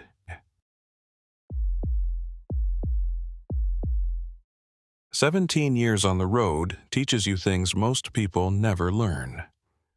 How to read weather patterns before the forecasters even mention them. How to tell the difference between engine trouble and just the normal sounds of a rig carrying 20 tons. How to survive on truck stop coffee and whatever's wrapped in plastic under heat lamps at 3 in the morning. But most importantly, it teaches you to trust your instincts, especially when everything looks fine on the surface. Because, in this business, the moment you ignore that voice in your gut telling you something's wrong is usually the moment everything goes sideways. It was late March 2024, and I was running a load of agricultural equipment from Memphis down toward Jackson. Standard route, nothing complicated, just state highways cutting through the Delta Flatlands. The kind of drive where you can see for miles in every direction. Nothing but cotton fields and scattered farmhouses and the occasional gas station clinging to a crossroads like it's the last outpost of civilization. The weather had been threatening all day, that heavy gray sky that sits low and makes everything feel compressed, like the world's holding its breath waiting for something to break. By early afternoon, the radio was warning about flash flood potential across 3 counties, advising drivers to seek alternate routes and avoid low-lying areas. I'd been through Delta floods before, seen water rise so fast it turns roads into rivers in less than an hour. The land out here is flat, almost unnaturally so, and when the rain comes it has nowhere to go except sideways, spreading across fields and highways and anything else in its path. I checked my route, saw I had about 40 miles before I hit the worst of the potential flood zone, and made the call to push through. If I could clear that section before the heavy rain hit, I'd be fine. If not, I'd be stuck waiting it out in some roadside lot for hours, maybe longer. Time is money in this business, and I had a delivery window to meet. So I kept the accelerator steady and watched the sky darken ahead of me. The rain started around 2:30, just a light drizzle at first, the kind that fogs up your windshield and makes the road slick but manageable. Within 10 minutes it escalated, heavy drops hammering the cab and cutting visibility down to maybe 50 yards. I slowed to 45, then 40, leaning forward to peer through the windshield even with the wipers going full speed. The ditches on either side of the road were already filling, muddy water churning and rising, creeping toward the asphalt. I passed a few cars headed the other direction, headlights cutting through the downpour, and noticed most of them were moving fast, like they were trying to outrun what was coming. Smart. I should have done the same, should have turned around and found higher ground. But I'd already committed, and the highway ahead still looked passable. Then I felt it. A sharp jolt that ran through the whole rig, followed by a grinding sound from somewhere underneath. I eased off the gas immediately, heart sinking because I knew that sound. Axle trouble, maybe a broken mount or a cracked housing. Nothing catastrophic yet, but bad enough that I couldn't ignore it. I rolled another half-mile, looking for a safe place to pull over, and spotted a turnoff ahead marked by a faded sign that read, Puckett Service and Repair. The building sat about 100 yards off the main road, a low cinder block structure with a sagging roof and a gravel lot that was already turning to mud. Not exactly the kind of place you'd choose under normal circumstances, but normal had stopped applying the moment that axle made that noise. I turned in carefully, feeling the rig list slightly to one side as I rolled across the gravel, and came to a stop near the front of the building. The rain was relentless now, sheeting down so hard I could barely see the structure through the windshield. I grabbed my rain jacket, pulled it over my head, and climbed down into the storm. Within seconds, I was soaked, water running down my neck and into my boots as I jogged toward the building. The front door was propped open with a cinder block, and I ducked inside, dripping onto a concrete floor stained with decades of oil and grease. The interior was exactly what you'd expect from a roadside mechanic shop that had been here since before I was born. Tool benches cluttered with wrenches and sockets, a couple of hydraulic lifts that looked like they might collapse if you sneezed near them, and walls covered in old calendars and handwritten notes pinned to pegboard. The air smelled like motor oil and cigarettes and something else, something faintly chemical that I couldn't place. There was no one in sight, but I could hear movement from somewhere in the back, metal clanging against metal, and the low murmur of a radio playing classic country. "Hello?" I called out, my voice echoing slightly in the space. The noise stopped, and a moment later a man appeared from behind a stack of tires, wiping his hands on a rag that looked like it hadn't been clean in years. He was maybe 60, thin and wiry with a face that had seen too much sun and not enough sleep. His coveralls were stained in layers, old grease over older grease, and he had the kind of eyes that tracked you carefully, measuring, calculating. "Help you?" he asked, his voice flat and uninflected, like he'd said the same words 1,000 times and expected nothing good to come from them. I gestured toward the door, toward my rig sitting out in the rain. "Got an axle issue. Heard something break about 2 miles back. Limped in here hoping you could take a look." He stepped closer, glanced past me at the truck, and I saw something flicker in his expression, too brief to read, but there nonetheless. "Axle, huh? That's not a quick fix. Especially in this weather. You picked a hell of a time to break down." I shrugged, feeling water drip from my jacket onto the floor. "Didn't exactly plan it. Can you fix it or not?" He studied me for a long moment, then nodded slowly. "Yeah, I can fix it. But it's gonna take time. Few hours at least, maybe longer depending on what's actually broken. And I can't even get under there to look until this rain lets up a bit. Ground's too soft, and I don't have a covered bay that'll fit a rig your size." I glanced out the door at the downpour, knowing he was right. The lot was already a mess, and trying to work in these conditions would be pointless. "How long you think the rain'll last?" He shrugged. "Radio says it might go all night. Flash flood warnings are up for the whole county. You're not going anywhere soon, even if I could fix it right now." I felt frustration building, but pushed it down. Getting angry wouldn't change the situation, and I'd been in worse spots before. "All right, what do you need from me?" He walked over to a cluttered desk in the corner, pulled out a grease-stained clipboard with a form attached, and handed it to me. "Fill this out. Make and model VN. Description of the problem. I'll get to it as soon as I can." I took the clipboard, scanned the form, and started filling it in. Standard stuff, the kind of paperwork every shop requires. But as I wrote, I noticed the man watching me, not overtly, just glances from the corner of his eye as he pretended to organize tools on a nearby bench. It felt off, that level of attention, like he was more interested in me than in the work I was bringing him. I finished the form, handed it back, and he set it on the desk without looking at it. "There's a waiting area in the back," he said, pointing toward a doorway I hadn't noticed. "Got a couch, coffee machine if you want it. Might as well make yourself comfortable. This is going to be a while." I nodded, thanked him, and walked toward the back room. It was small and dingy, with a sagging couch that looked like it had been salvaged from a curb and a coffee maker sitting on a folding table. The pot half full with liquid that might have been brewed this morning or last week. There was a window facing the lot, rain streaming down the glass in sheets, and I stood there for a moment just watching the water pool and spread, wondering how deep it would get before it started coming inside. I poured myself a cup of coffee, more out of habit than desire, and took a sip. It tasted like burnt rubber, but it was hot, and that was enough.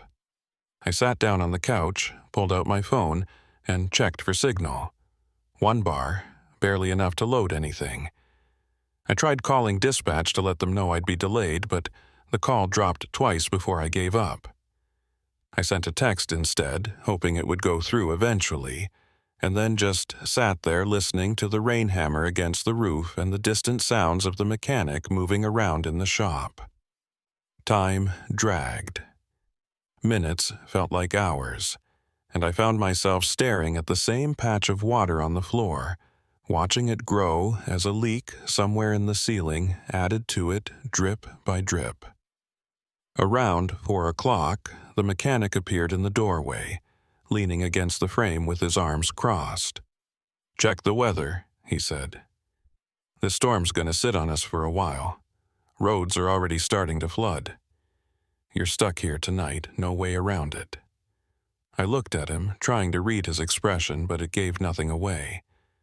"What about the repair?" He shrugged. "Can't do anything until morning at the earliest. Need daylight and dry ground to get under that rig safely. You got a place to sleep in your cab?" I nodded. "Yeah, I can manage." He tilted his head slightly, like he was considering something, then said, "Suit yourself.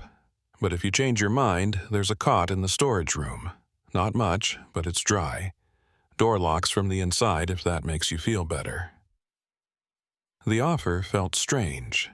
Too generous for a guy who'd barely said 10 words since I arrived. But I didn't see any harm in it, and sleeping in the cab during a storm like this wasn't exactly appealing. "I'll keep that in mind," I said. He nodded, pushed off the door frame, and disappeared back into the shop.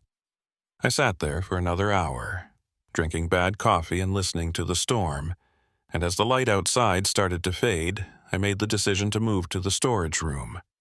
The cab would flood if the water kept rising, and at least inside I'd stay dry. The storage room was exactly what he'd described. A narrow space with concrete walls, a cot shoved against one side, and boxes of parts stacked everywhere else. There was a single overhead bulb hanging from a wire, and when I pulled the chain it flickered to life, casting harsh shadows across the room.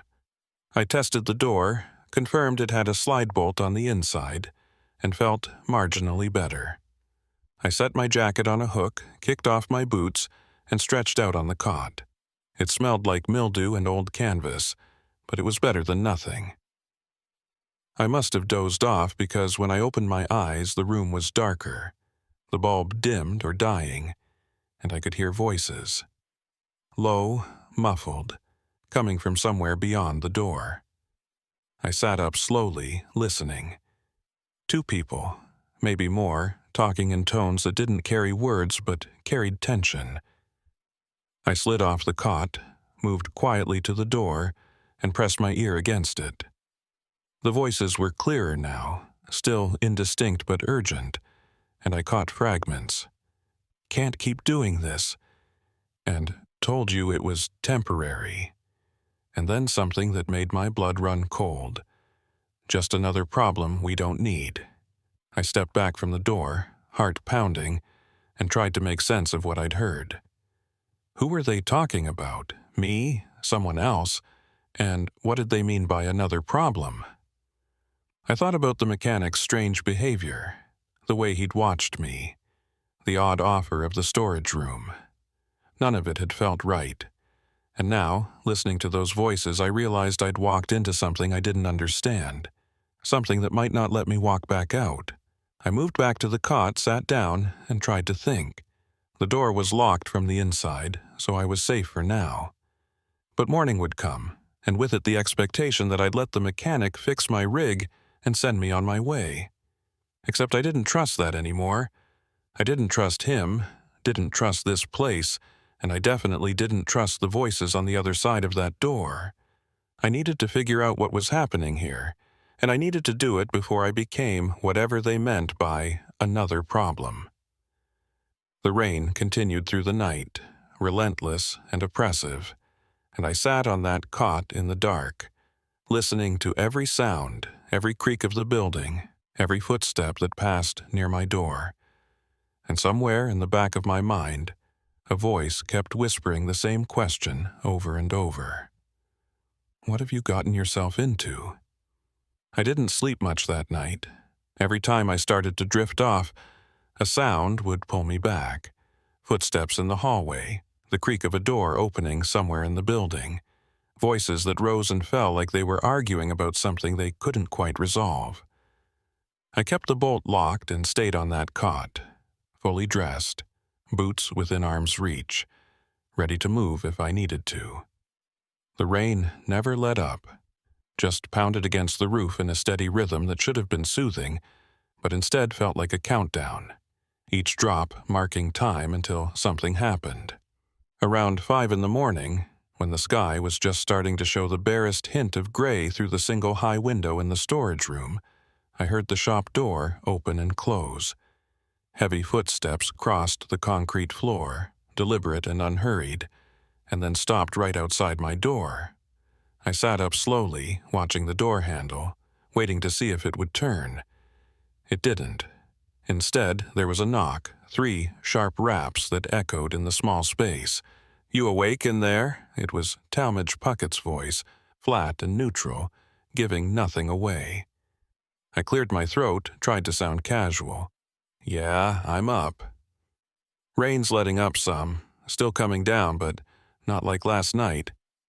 I can get under your rig now, see what we're dealing with." I stood up, slid the bolt back, and opened the door. Talmadge stood there in the same stained coveralls, looking like he hadn't slept either.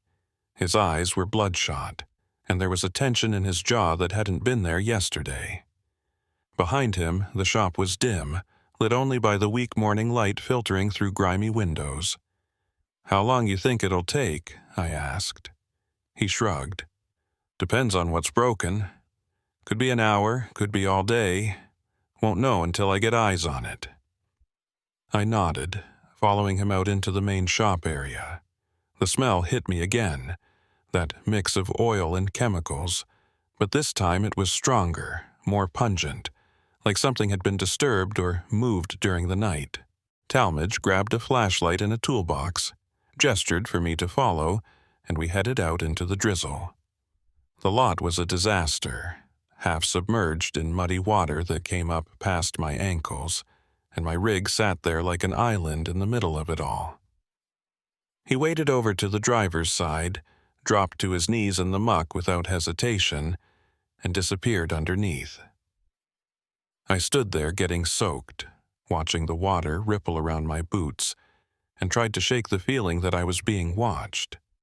I glanced back at the shop, scanned the windows but saw nothing, just my paranoia working overtime, fueled by a sleepless night and those voices I'd heard. Talmadge was under there for maybe 10 minutes before he slid back out, covered in mud and grease, shaking his head. "You got a cracked axle housing. Not catastrophic, but it's leaking fluid and it's only going to get worse. I can patch it, get you mobile enough to limp to a real shop, but it's going to take time. Need to drain the housing, clean it, apply sealant, let it cure. We're looking at 6, maybe 8 hours minimum." 6 to 8 hours. The words hung in the air between us and I felt my stomach tighten. I didn't want to be here that long, didn't want to spend another minute in this place, but I also didn't have a choice. Driving on a cracked housing would destroy the axle completely, leave me stranded on some flooded highway with no help coming. "Do what you need to do," I said, trying to keep the frustration out of my voice. He nodded, stood up, and wiped his hands on his coveralls. "I'll get started. Might want to find somewhere dry to wait. This is going to be messy." I watched him head back toward the shop, then looked around the lot. Across the road, maybe a quarter-mile through the trees, I could see another building, low and white with a faded red cross painted on the side. some kind of clinic or medical facility, though it looked as abandoned as everything else out here. Talmadge noticed me looking and spoke over his shoulder. "That's the county health outpost, still operational, technically, though they only staff it a couple days a week. Nurse comes by, handles minor stuff, sends anything serious to the hospital in town." I filed that information away. Not sure why it mattered, but feeling like everything mattered now. Every detail a potential piece of a puzzle I didn't fully understand. I followed Talmadge back into the shop, watched him gather supplies, and then retreated to the waiting area. The coffee was still there, still terrible, but I poured another cup and stood by the window, staring out at the rain-soaked landscape. The flooding had receded slightly, but the roads were still impassable, dark water covering the asphalt in both directions. Even if my rig was fixed right now, I wouldn't be going anywhere for hours. Time crawled. I tried my phone again, got a weak signal long enough to check messages, and saw 3 missed calls from dispatch and a handful of texts asking for updates. I sent back a brief explanation.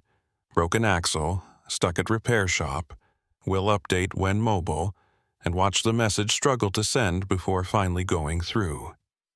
Then the signal dropped again, and I was back to sitting in silence listening to the distant sounds of Talmadge working, and the rain tapping against the windows.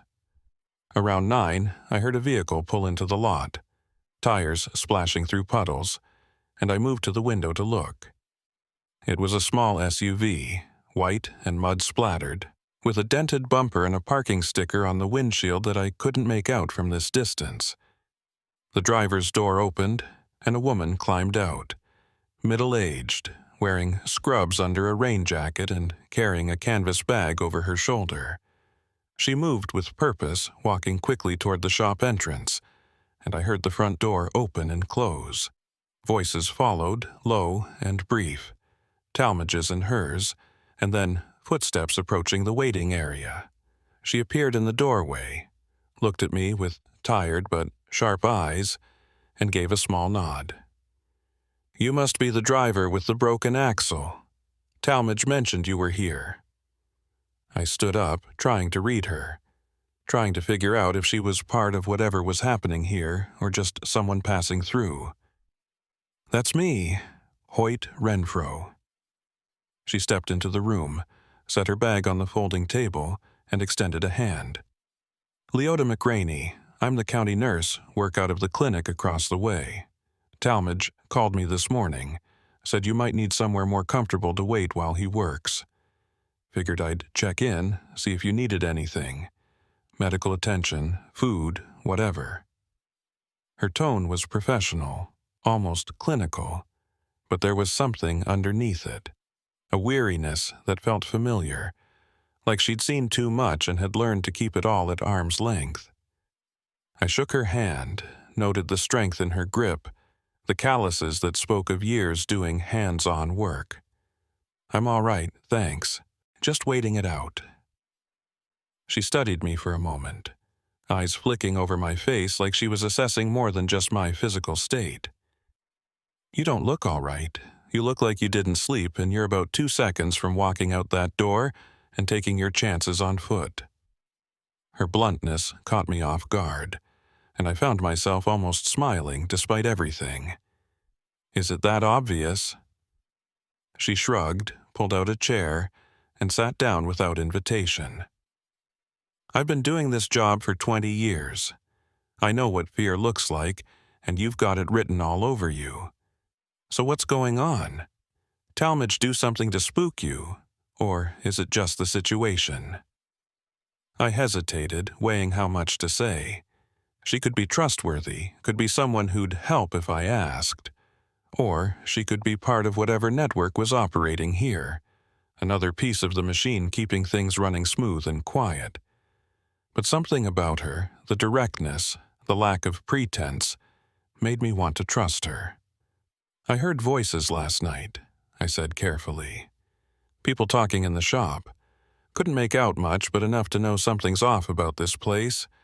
And Talmadge, He's been watching me like I'm a problem he needs to solve. Leota's expression didn't change, but I saw her hands tighten slightly on the armrests of her chair. What exactly did you hear? I recounted the fragments, the mentions of problems and temporary situations, and watched her face for any sign of recognition. She sat quietly for a moment, then stood up and walked to the window, looking out at the flooded lot. When she spoke, her voice was lower, more guarded. You stumbled into something you shouldn't have, and now you're stuck here until that axle's fixed, which means you're a liability. They're going to have to decide what to do about you. The casual way she said it, like it was a foregone conclusion, sent ice through my veins. Who's they? What are you talking about? She turned back to me, and I saw something in her eyes, resignation mixed with what might have been guilt. This place, this whole area, it's not what it looks like. Talmadge runs more than just a repair shop. He's part of a setup, a network that uses places like this to move things that shouldn't be moved. Medical supplies, mostly. Stolen or diverted from hospitals and clinics, stuff that's supposed to go to patients but ends up sold on the black market instead. Painkillers, surgical equipment, anything with value. I felt the pieces starting to come together, the strange atmosphere, the voices, the way Talmadge had been so eager to keep me here. And you? You're part of it? Leota shook her head slowly. I was. For a while, I didn't have a choice. They approached me years ago, said they needed someone with access to supply chains, someone who could look the other way when shipments came up short. I was drowning in debt, my ex had cleaned me out, and I needed the money. So I did it. I falsified records, signed off on inventory that never existed, helped them build a pipeline.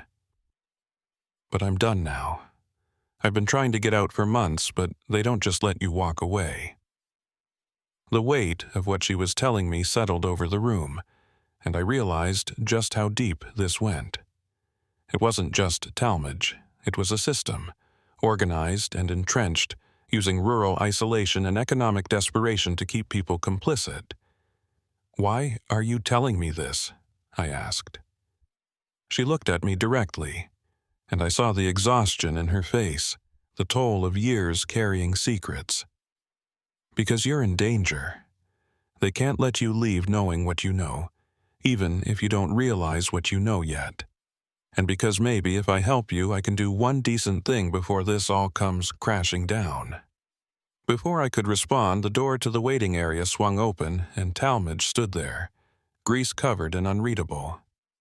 His eyes moved between Leota and me, lingering just a moment too long, and then he spoke. Leota, need you to look at something in the clinic. Got a delivery that came in overnight, needs your signature. It wasn't a request, it was a command. Leota nodded, grabbed her bag, and walked toward him. As she passed me, she leaned in slightly and whispered, barely audible, "Don't go anywhere. I'll be back." Then she was gone, following Talmadge out into the shop, and I was alone again. I stood there for a moment, processing everything she'd said, trying to figure out my next move. If she was telling the truth, if this place was a front for black market medical supplies, then I was sitting in the middle of a criminal operation with no way out until my rig was fixed. And if Talmadge and whoever else was involved decided I was a threat, I wouldn't make it to that repair being finished. I needed leverage, needed information, needed something that would give me a chance. I walked to the window, watched Leota and Talmadge cross the muddy lot toward the clinic, and made a decision. I was going to follow them. I waited until they disappeared inside the clinic, then slipped out of the waiting area and into the main shop. It was empty, tools scattered across benches, my rig visible through the open bay door with the axle housing exposed and dripping sealant. I moved quickly, quietly, across the shop floor and out the back door, into the rain. The ground was soft, every step sinking slightly, but I kept low and moved toward the tree line that separated the shop from the clinic. Within a minute, I was among the pines, using the trunks for cover, and I could see the clinic clearly now. It was a simple structure, a single story with barred windows and a metal door that looked reinforced. The white paint was peeling, and the red cross was so faded it was barely visible. But the building itself seemed solid, functional. I crept closer, staying in the trees, until I was near enough to see through one of the windows. The interior was lit by fluorescent lights, harsh and clinical, and I could see Leota and Talmadge standing near a desk, talking. There was someone else with them, a man I hadn't seen before, younger, maybe 30s, wearing a button-down shirt and jeans. He was gesturing emphatically, clearly agitated, and even from this distance I could see the tension in the room. I moved to a different angle, trying to get closer to the window, and that's when I saw them. Boxes, dozens of them, stacked against the far wall, each one labeled with medical supply company logos. Some were open, contents visible, vials and syringes, and packages of pills. This wasn't a clinic, it was a warehouse, a distribution point, and Leota was standing right in the middle of it, signing something on a clipboard while Talmadge watched. My stomach turned. She'd lied to me, or at least hadn't told me the whole truth. She said she was done, that she was trying to get out, but here she was, signing off on another delivery, playing her part in the machine. I started to back away, intending to return to the shop before they noticed I was gone, but my boot caught on a root and I stumbled, catching myself against a tree. The noise was small, barely audible over the rain, but it was enough. The man in the button-down turned toward the window, eyes scanning the tree line, and I froze. For a moment I thought he hadn't seen me, thought I'd gotten lucky. Then he pointed, said something to Talmadge, and all three of them moved toward the door. I ran. No time to think, no time to plan, just pure instinct driving me back through the trees toward the shop. I could hear them behind me, voices shouting, branches snapping as they gave chase. I burst out of the tree line, slipped in the mud, and went down hard, my knee slamming into the ground. Pain shot through my leg, but I forced myself up, limping toward the shop. I made it inside, slammed the door shut, and looked around frantically for something to barricade it with. There was nothing, just tools and benches too heavy to move quickly. The door flew open before I could do anything, and Talmadge stepped inside, not running, not even hurried, just walking with that same deliberate pace. The other man was right behind him, and Leota brought up the rear, her face unreadable.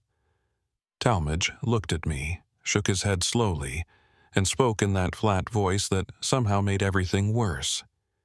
You just couldn't stay put, could you? Had to go poking around, had to see things that weren't your concern.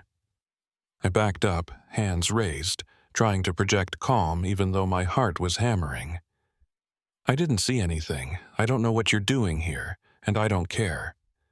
Just fix my rig and I'll be gone. Talmadge glanced at the other man, some silent communication passing between them, and then back at me. It's too late for that. You've seen the clinic, you've seen the inventory, and you've been asking questions. That makes you a problem, and we have a very specific way of dealing with problems out here. The man in the button-down stepped forward, and I saw he was holding something, a syringe, the kind used for injections. My blood went cold. What is that?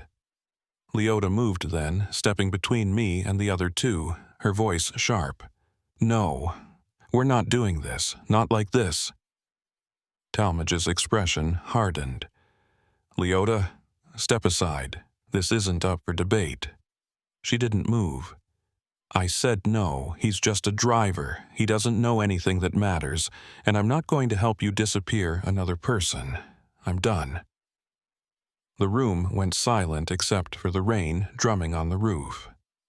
Talmadge stared at her, and I could see the calculation happening behind his eyes, weighing options, deciding how to handle this new wrinkle. Finally, he spoke, voice colder than before. "You're making a mistake. You know what happens to people who don't cooperate." Leota's jaw tightened, but she held her ground. "I've been making mistakes for years. Maybe it's time I stopped." The man with the syringe looked at Talmadge, waiting for direction, and for a moment I thought this was it. Thought they'd go through her if they had to. But then Talmadge stepped back, raised his hands in a gesture of mock surrender.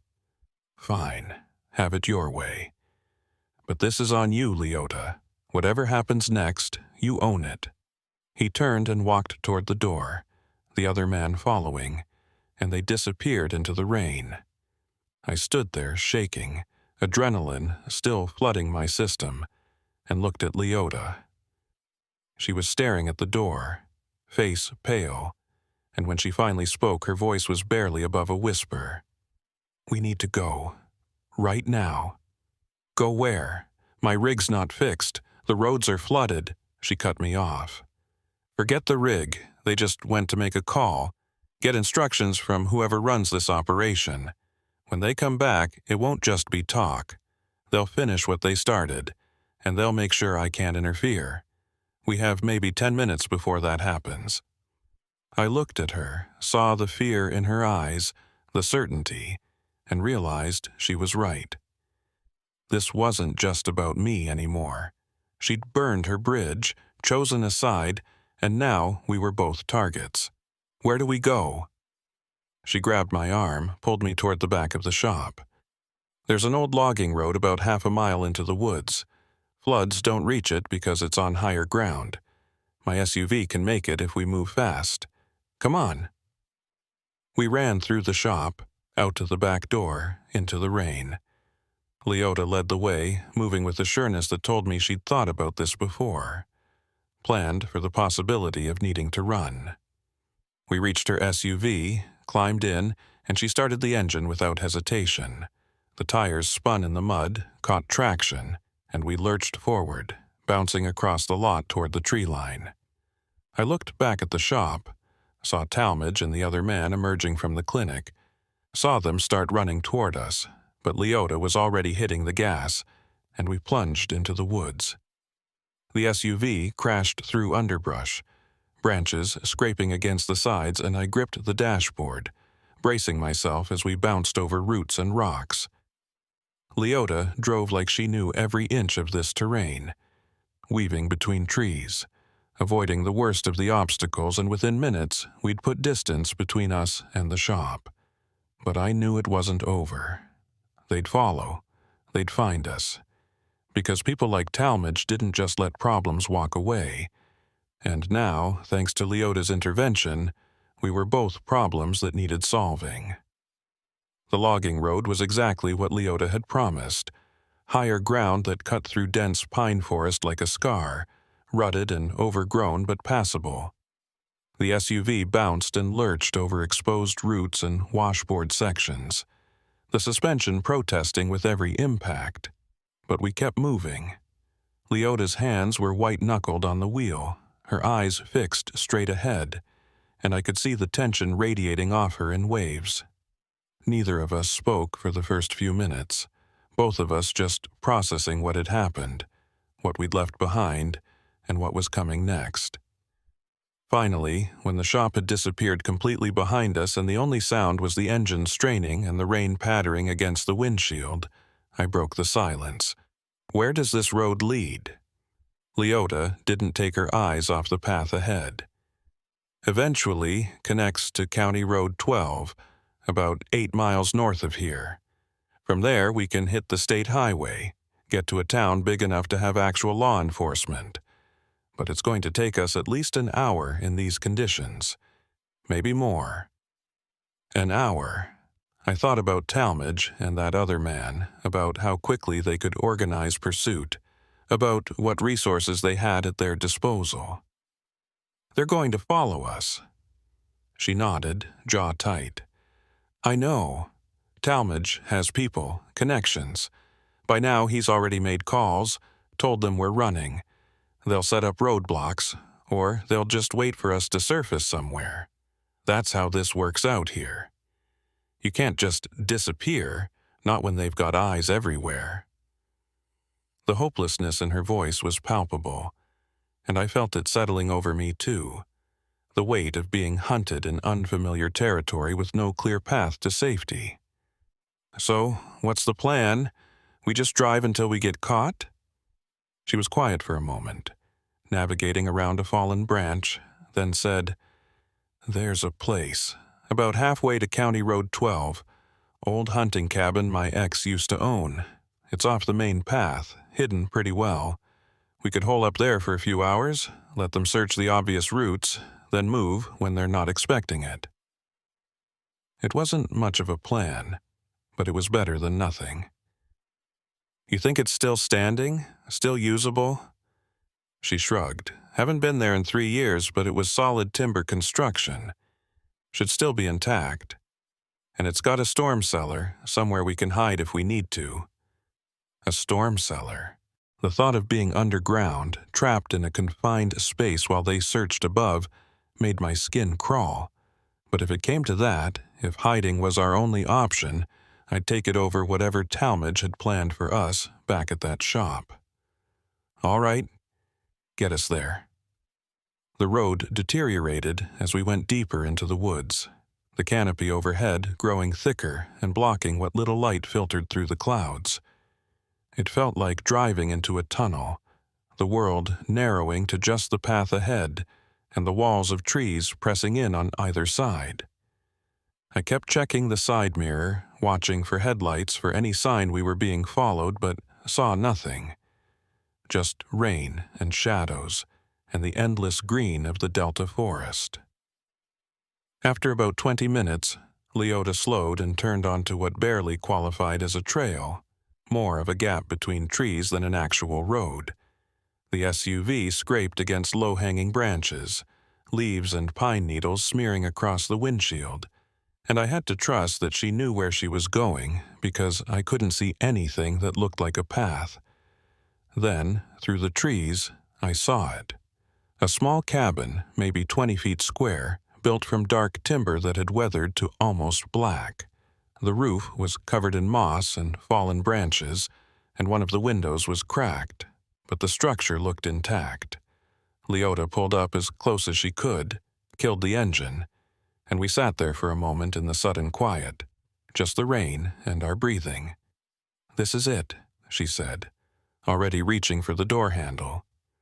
"Let's get inside, see what we're working with." We climbed out into the rain, and I followed her to the front door. It was padlocked, but Leota pulled a key from her pocket, old and tarnished, and the lock opened with a rusty click. The door swung inward, hinges protesting, and we stepped into musty darkness. Leota pulled out her phone, turned on the flashlight, and swept it across the interior. The cabin was sparse. Just a single room with a wood stove in one corner, a cot against the wall, and a small table with 2 chairs. Dust covered everything, and there were signs of animals, droppings in the corners, chewed fabric on the cot. But it was dry, and it was shelter. "Storm cellar's through there," Leota said, pointing to a trapdoor in the floor near the stove. I walked over, grabbed the iron ring, and pulled. The door lifted with a groan, revealing a ladder descending into darkness. I aimed my own phone's light down and saw a small space, maybe 8 feet by 8 feet, with earthen walls and a low ceiling supported by timber beams. Not comfortable, but defensible. "How long do you think we should stay here?" I asked. Leota moved to the window, peered out through the cracked glass. "Hour, maybe 2. Long enough for them to check the main roads and assume we went straight through.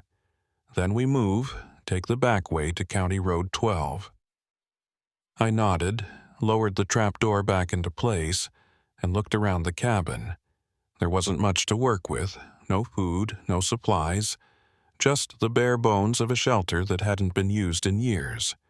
But it would do. I pulled one of the chairs away from the table, brushed off the dust, and sat down. Leota did the same, and for the first time since we'd fled the shop, we had a moment to breathe, to think. "Tell me about the operation," I said. "How deep does it go? Who else is involved?" She rubbed her face with both hands, exhaustion seeping through every movement. "It started small, maybe 6 or 7 years ago. Talmadge was approached by someone, I never knew who, someone with connections to hospital supply chains and a plan to divert high-value items. Painkillers mostly, opioids, the kind that sell for serious money on the street, but also surgical equipment, diagnostic tools, anything that could be resold to clinics that operate under the table.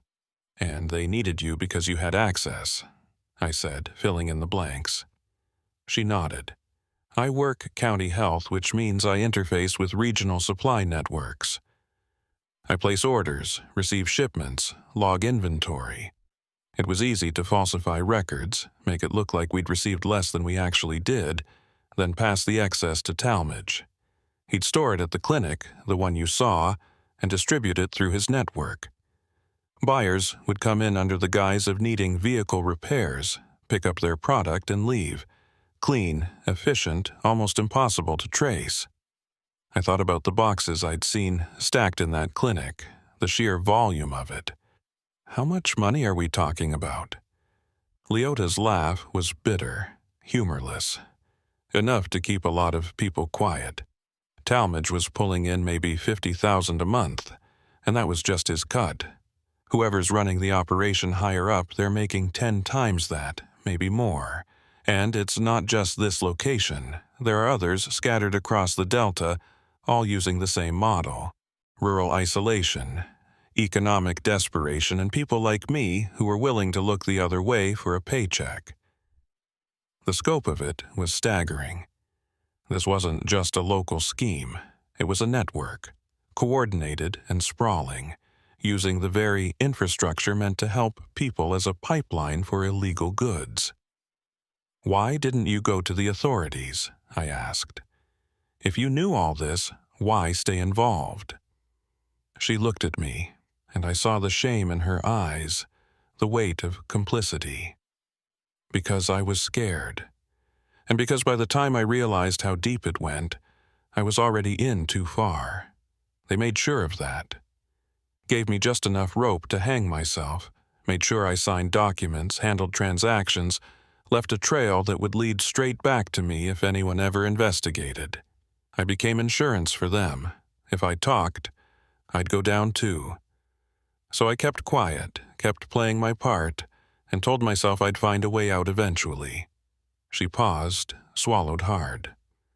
"But you don't get out of something like this, not unless you burn it all down." The rain picked up again, hammering against the roof, and I thought about my own situation. I'd stumbled into this by accident, a broken axle and bad timing, and now I was as deep in it as Leota. Maybe deeper, because I didn't have years of accumulated leverage, didn't have anything to trade except my silence. And they'd already made it clear that silence wasn't enough. "What happened to the others?" I asked. "The people who became problems before me." Leota went very still, her gaze dropping to the table. When she spoke, her voice was barely audible. "There have been 3 that I know of. Drivers, like you, who broke down in the wrong place at the wrong time. Saw things they shouldn't have, asked questions. Talmadge handled them." My blood went cold. Handled them how? She met my eyes, and I saw the answer there before she said it. They disappeared. Officially, they abandoned their rigs, walked off into the woods, never came back. Search parties found nothing. Cases went cold. But I know what really happened. I saw the records, the falsified medical reports that created alibis, the death certificates signed by a county coroner who's on the payroll. They were killed, Hoyt, quietly, efficiently, and buried somewhere in these woods where no one would ever find them. The cabin felt smaller suddenly, the walls closing in, and I had to force myself to breathe. 3 drivers, 3 people who'd made the same mistake I had, who'd trusted the wrong mechanic, ended up in the wrong place. And they were dead, erased, their families probably still waiting for answers that would never come. "Why are you telling me this?" I asked, though I already knew the answer. She looked at me directly. "Because you deserve to know what you're up against. And because if we're going to survive this, you need to understand that running isn't enough. We have to expose them, bring everything into the light, or they'll just keep hunting us until we're dead." Before I could respond, I heard it. Faint at first, almost lost in the sound of the rain, but growing louder. An engine. Multiple engines. Vehicles moving through the forest, not on the logging road, but somewhere close, sweeping the area. Leota heard it too, her head snapping toward the window. "They're here," she whispered. "They're searching for us." I moved to the window, staying low, and peered out through the crack in the glass. Through the trees, I could see lights, headlights cutting through the rain, moving slowly, methodically. 2 vehicles, maybe 3, spread out in a search pattern. They were hunting us, and they were getting close. "The storm cellar," Leota said, already moving toward the trap door. "Now."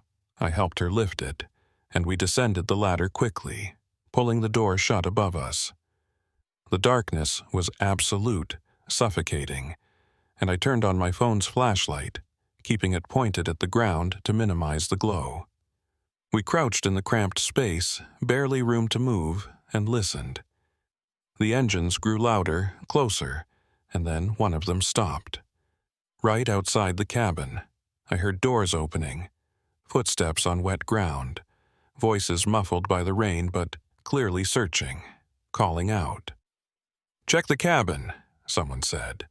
It wasn't Talmadge's voice. This was someone else, someone I hadn't heard before. Footsteps crossed the porch, the door creaked open, and I held my breath. Above us, floorboards groaned under weight, and I could hear them moving through the cabin, opening the stove, checking behind the cot. My hand found Leota's in the darkness, and I felt her trembling, or maybe it was me. I couldn't tell anymore. The footsteps moved closer to the trap door, and I heard someone kick it lightly, testing it. "Locked from the outside," the voice said. "Nobody's down there." Relief flooded through me, and I realized Leota must have locked the trapdoor when we came in, a precaution I hadn't even noticed. The footsteps retreated, the door closed, and the engine started again. We waited, motionless, as the sounds faded, the vehicles moving deeper into the forest. We stayed in that cellar for what felt like hours but was probably only 30 minutes, making sure they were really gone before we risked moving. When we finally climbed back up, the cabin was empty, undisturbed, and the forest outside was quiet again, except for the rain. Leota closed the trap door, locked it from the outside again, and we stood there in the dim light, both of us shaking from adrenaline and relief. "That was too close," I said. She nodded. "They'll widen the search, check other locations. We need to move now, while we still can." We left the cabin, climbed back into the SUV, and Leota started the engine. But as she put it in gear, there was a grinding sound, a metallic screech that made my stomach drop. She tried again, and the engine revved, but the vehicle didn't move. "What's wrong?" I asked, already knowing it was bad. She climbed out, walked around to the rear, and I followed. The back tire was flat, completely shredded, torn apart like something had ripped through it. Leota knelt down, examined it, and pulled out a spike strip, a portable one, the kind police use to stop fleeing vehicles. She held it up, face pale. "They found us. They were here, and they sabotaged the SUV." Panic surged through me. If they'd been here, If they knew we were in the cabin and had disabled our vehicle, then this was a trap. They were waiting for us to come out, waiting to finish what they'd started. "We need to go back inside," I said. "Lock ourselves in. Call for help." Leota shook her head. "No signal out here, remember? And if we lock ourselves in, we're just making it easier for them. We need to move, on foot, get to County Road 12 any way we can." I looked at the forest, dark and endless, and knew she was right. Staying here was suicide. We had to run. We grabbed what little we had, my phone, Leota's medical bag, and started moving through the trees, away from the cabin, deeper into the woods. The rain made everything slippery, mud sucking at our boots, and within minutes we were both soaked and struggling. Leota led the way, moving with a determination born of desperation, and I followed, trying to keep up, trying not to think about what would happen if they found us out here. We'd been walking maybe 10 minutes when I heard the engines again, closer this time, and saw lights sweeping through the trees behind us. They were coming. "Run," Leota said, and we did. We crashed through underbrush, branches whipping at our faces, roots trying to trip us, and the lights kept coming, relentless and closing fast. I could hear voices now, shouting, coordinating, and I knew we were running out of time. Ahead, through the trees, I saw a break in the canopy, a clearing, and Leota pulled me toward it. We burst out into open space, and I realized we were on the edge of a ravine, a steep drop that disappeared into darkness and rushing water below. The flooding had turned it into a torrent, and there was no way across. We were trapped. Behind us, the lights were getting brighter, the voices louder, and in front of us was a 20-foot drop into water that would sweep us away if we tried to cross. Leota looked at me, desperation in her eyes. "We have to jump. It's the only way." I looked at the ravine, at the churning water, and knew it was a terrible idea. But staying here was worse. They'd catch us, and we'd end up like those other 3 drivers, buried in the woods and forgotten. "Together," I said, taking her hand. She nodded, and we backed up a few steps, getting ready to run and jump. But before we could move, a voice cut through the rain, loud and authoritative. "Stop right there. Don't move." I turned, and standing at the edge of the clearing were 3 men. Talmadge was in the center, flanked by the man in the button-down and someone new, older, wearing a county sheriff's uniform. My heart sank. Law enforcement. They'd brought law enforcement. We were finished. The sheriff stepped forward, hand on his sidearm, and spoke again. "Hoyt Renfro, Leota McRaney, you're both under arrest for theft of medical supplies and conspiracy to distribute controlled substances. Get on the ground, hands behind your heads." I stared at him, unable to process what I was hearing. We were being arrested? For their crimes? Leota's face went white, and she started shaking her head. "No, you've got it wrong. We didn't—" The sheriff cut her off. "Save it for the station. Talmadge Puckett here has provided evidence of your involvement. Documents with your signatures, transaction records, everything we need. You're going down for this, both of you." I looked at Talmadge, saw the cold satisfaction in his eyes, and understood. This was the endgame. They'd framed us, turned the entire operation around, and made us the criminals. Leota's years of signing falsified documents. My presence at the wrong time, it all added up to a perfect scapegoat scenario. "You can't do this," I said, voice shaking with rage and fear. "We have evidence. We know about the network. We can prove—" The sheriff raised his hand. "I said, get on the ground, now, or I will use force." Leota grabbed my arm, pulled me close, and whispered urgently, "Jump! It's our only chance." I looked at her, saw the determination, the refusal to give up, and made my decision. We turned as one and ran for the edge of the ravine. Behind us, I heard shouting, the sheriff yelling for us to stop, but we didn't. We hit the edge and launched ourselves into the air, into the darkness, into the rushing water below. The impact drove the breath from my lungs, cold water closing over my head, and I felt myself being pulled under, spun around by the current. I lost track of which way was up, lost track of Leota, lost track of everything except the need to breathe. My hand hit something, a rock or a branch, and I grabbed it, used it to pull myself to the surface. I gasped, sucking in air and water, and looked around frantically. Leota was a few feet away, struggling against the current, and I reached for her, caught her hand, and pulled her close. The water carried us downstream, fast and violent, slamming us into rocks and submerged debris. I tried to steer us toward the bank, but the current was too strong, and all I could do was hold on to Leota and hope we survived long enough to find a way out.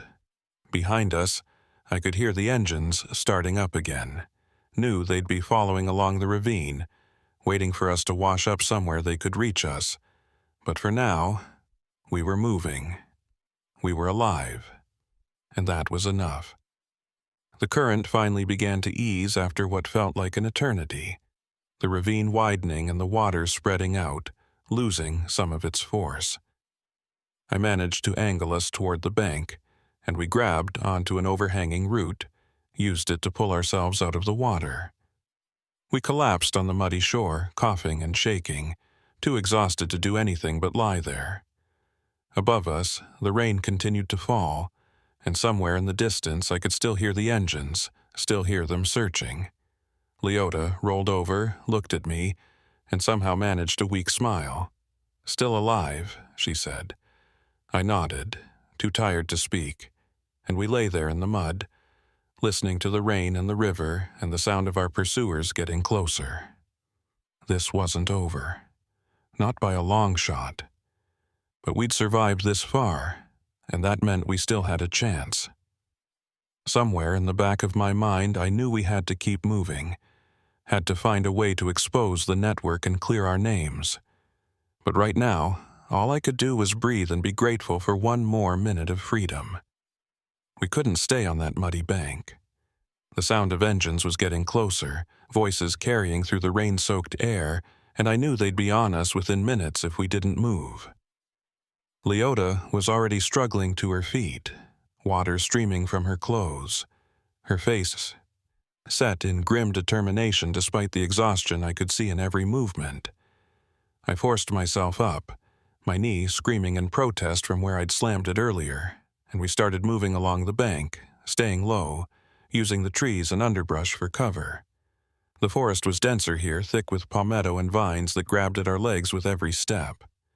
We pushed through, ignoring the cuts and scratches, focused only on putting distance between us and the pursuit. After maybe 20 minutes of hard walking, Leota stopped suddenly, holding up a hand. I froze, listening, and heard what she'd heard. Water. Not the ravine behind us, but something else, a different sound, steady and rhythmic. "Drainage culvert," she whispered. "There's a system of them running under these back roads, part of the flood control infrastructure. If we can find an access point, we can use them to move without being seen." It was a desperate plan, crawling through drainage pipes while the county sheriff and Talmadge's people searched above. But desperate was all we had left. "Lead the way," I said. We pushed forward, following the sound, and within a few minutes we found it. A concrete culvert, maybe 4 feet in diameter, jutting out from a hillside with dark water flowing from its mouth. It looked like the entrance to hell, but it was our best option. Leota didn't hesitate, just waded into the water and ducked into the pipe. I followed, the cold water rising to my waist, and we began moving through the darkness. The culvert was claustrophobic, barely enough room to move in a crouch, and the water was deeper than I'd expected, reaching almost to my chest in some sections. The current wasn't strong, but it was constant, pushing against us, making every step a struggle. Our phones provided the only light, weak beams that barely penetrated the darkness ahead, and I tried not to think about what might be in the water with us, snakes or worse. We moved in silence, the only sounds our labored breathing and the echo of water sloshing against concrete.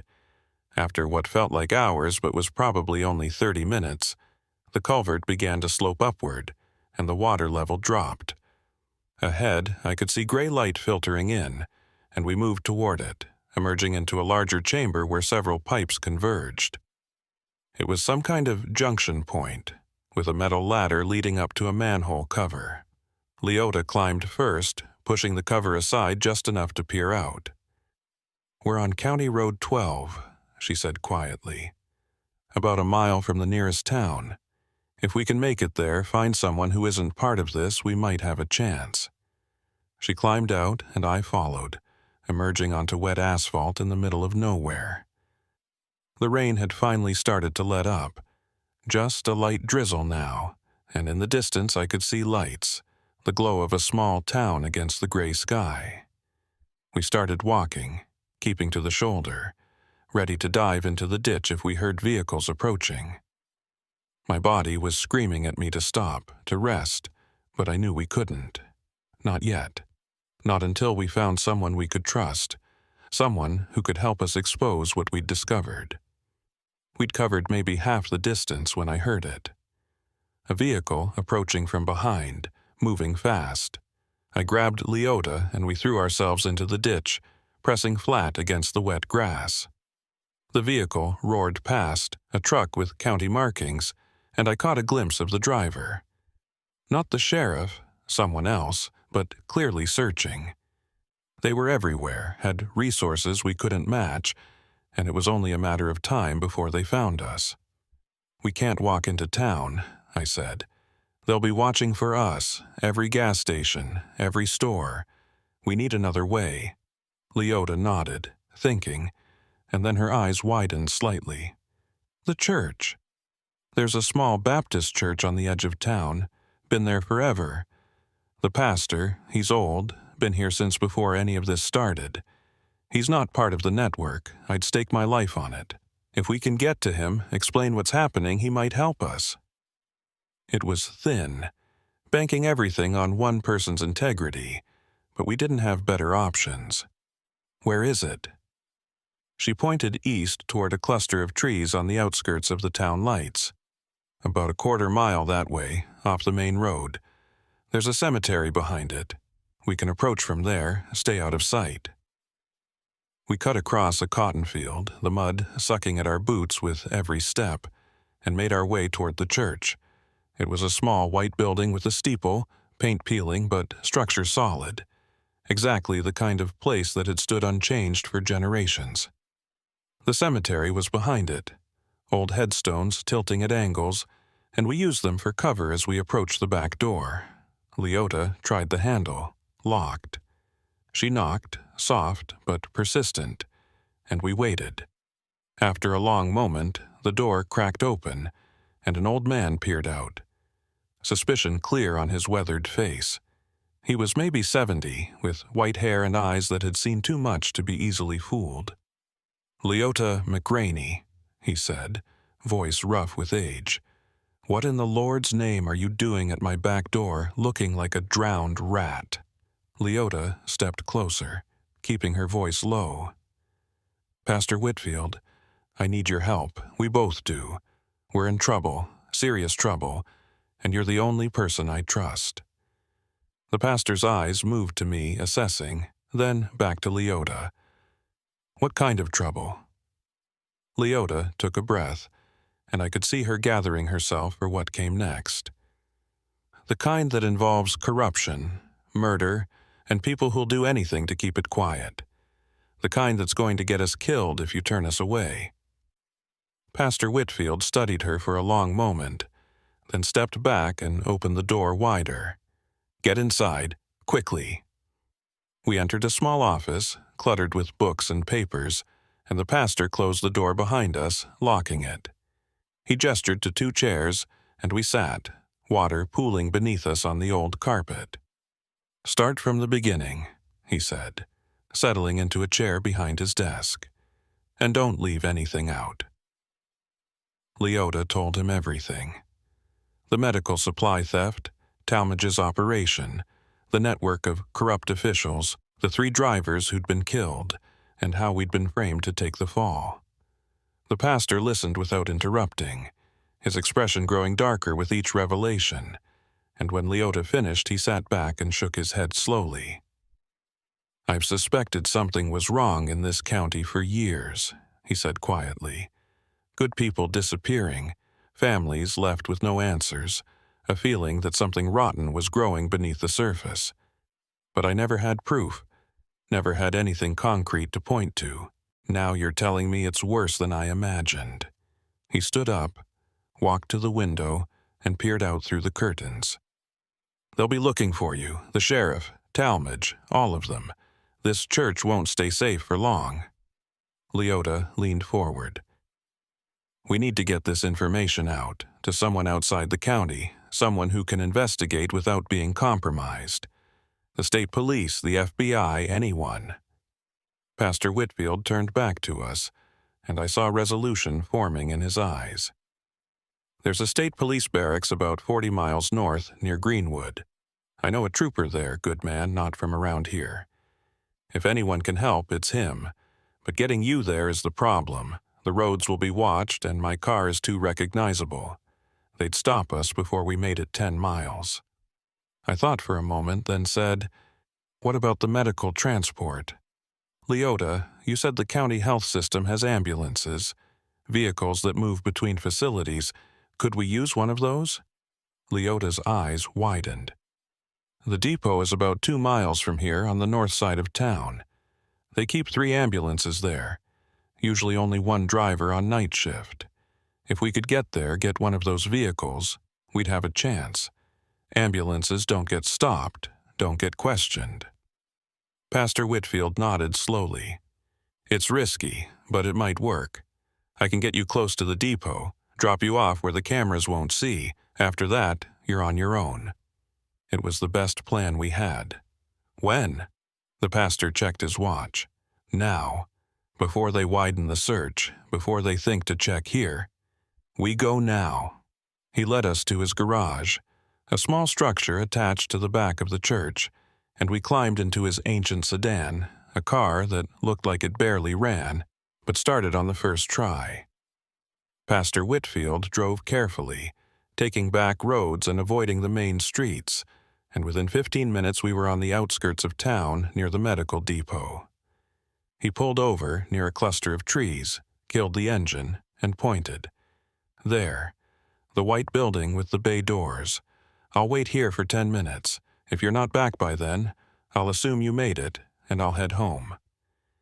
If anyone asks, I never saw you." Leota reached out and squeezed his hand. "Thank you. For believing us, for helping. You might have just saved our lives." The pastor's expression was somber. "Just make sure you expose them. Make sure what they've done comes to light so it can't happen again. That's all the thanks I need." We climbed out of the car and moved through the trees toward the depot. The building was quiet, just a single light on in what looked like an office, and I could see 1 ambulance parked in the bay, doors open, ready for use. We crept closer, staying in shadow, and I could see through the office window. 1 person inside, a young guy in uniform, feet up on a desk, watching something on his phone. "We need a distraction," I whispered. Leota thought for a moment, then pulled out her medical bag, still somehow with us after everything we'd been through. She rummaged inside and pulled out a small bottle. "Smelling salts. If I crack this near the office, the smell will draw him out to investigate. You grab the ambulance, I'll deal with him." It was simple, maybe too simple, but we didn't have time for elaborate plans. Leota moved to the side of the building, cracked the bottle, and tossed it near the office door. The reaction was almost immediate. The smell must have been strong because within seconds, the young guy was out of the office, covering his nose, looking around in confusion. I ran for the ambulance, climbed into the driver's seat, and found the keys already in the ignition. Behind me, I heard Leota's voice, calm and authoritative, playing the part of the county nurse. "Sorry. Dropped some supplies. Chemical spill, nothing serious. You okay?" The young guy was coughing but nodding, distracted enough that he didn't see me starting the engine. I put it in gear, and Leota ran for the passenger side, jumping in as I started to roll. The young guy finally noticed, started yelling, but we were already moving, pulling out of the bay and onto the street. "Go! Go!" Leota shouted. And I floored it, the ambulance surging forward. Behind us, I could see the young guy running for a phone, and I knew we had minutes at most before every cop in the county was looking for a stolen ambulance. I turned onto the main road, heading north, pushed the speed up to 60, and tried to look like we were on a legitimate call. Leota was in the back, going through the ambulance's equipment, and she emerged with a radio. "They're going to broadcast our description. We need to ditch this thing before they set up roadblocks." But we needed it to get to Greenwood, to reach that state police barracks. We were caught between two bad options, and I chose the lesser evil. We keep it as long as we can, get as far north as possible, then find another way. Leota didn't argue, just climbed back into the passenger seat and buckled in. The miles rolled past, flat delta landscape stretching in every direction, and I kept waiting for lights in the rearview mirror, for the pursuit to catch up.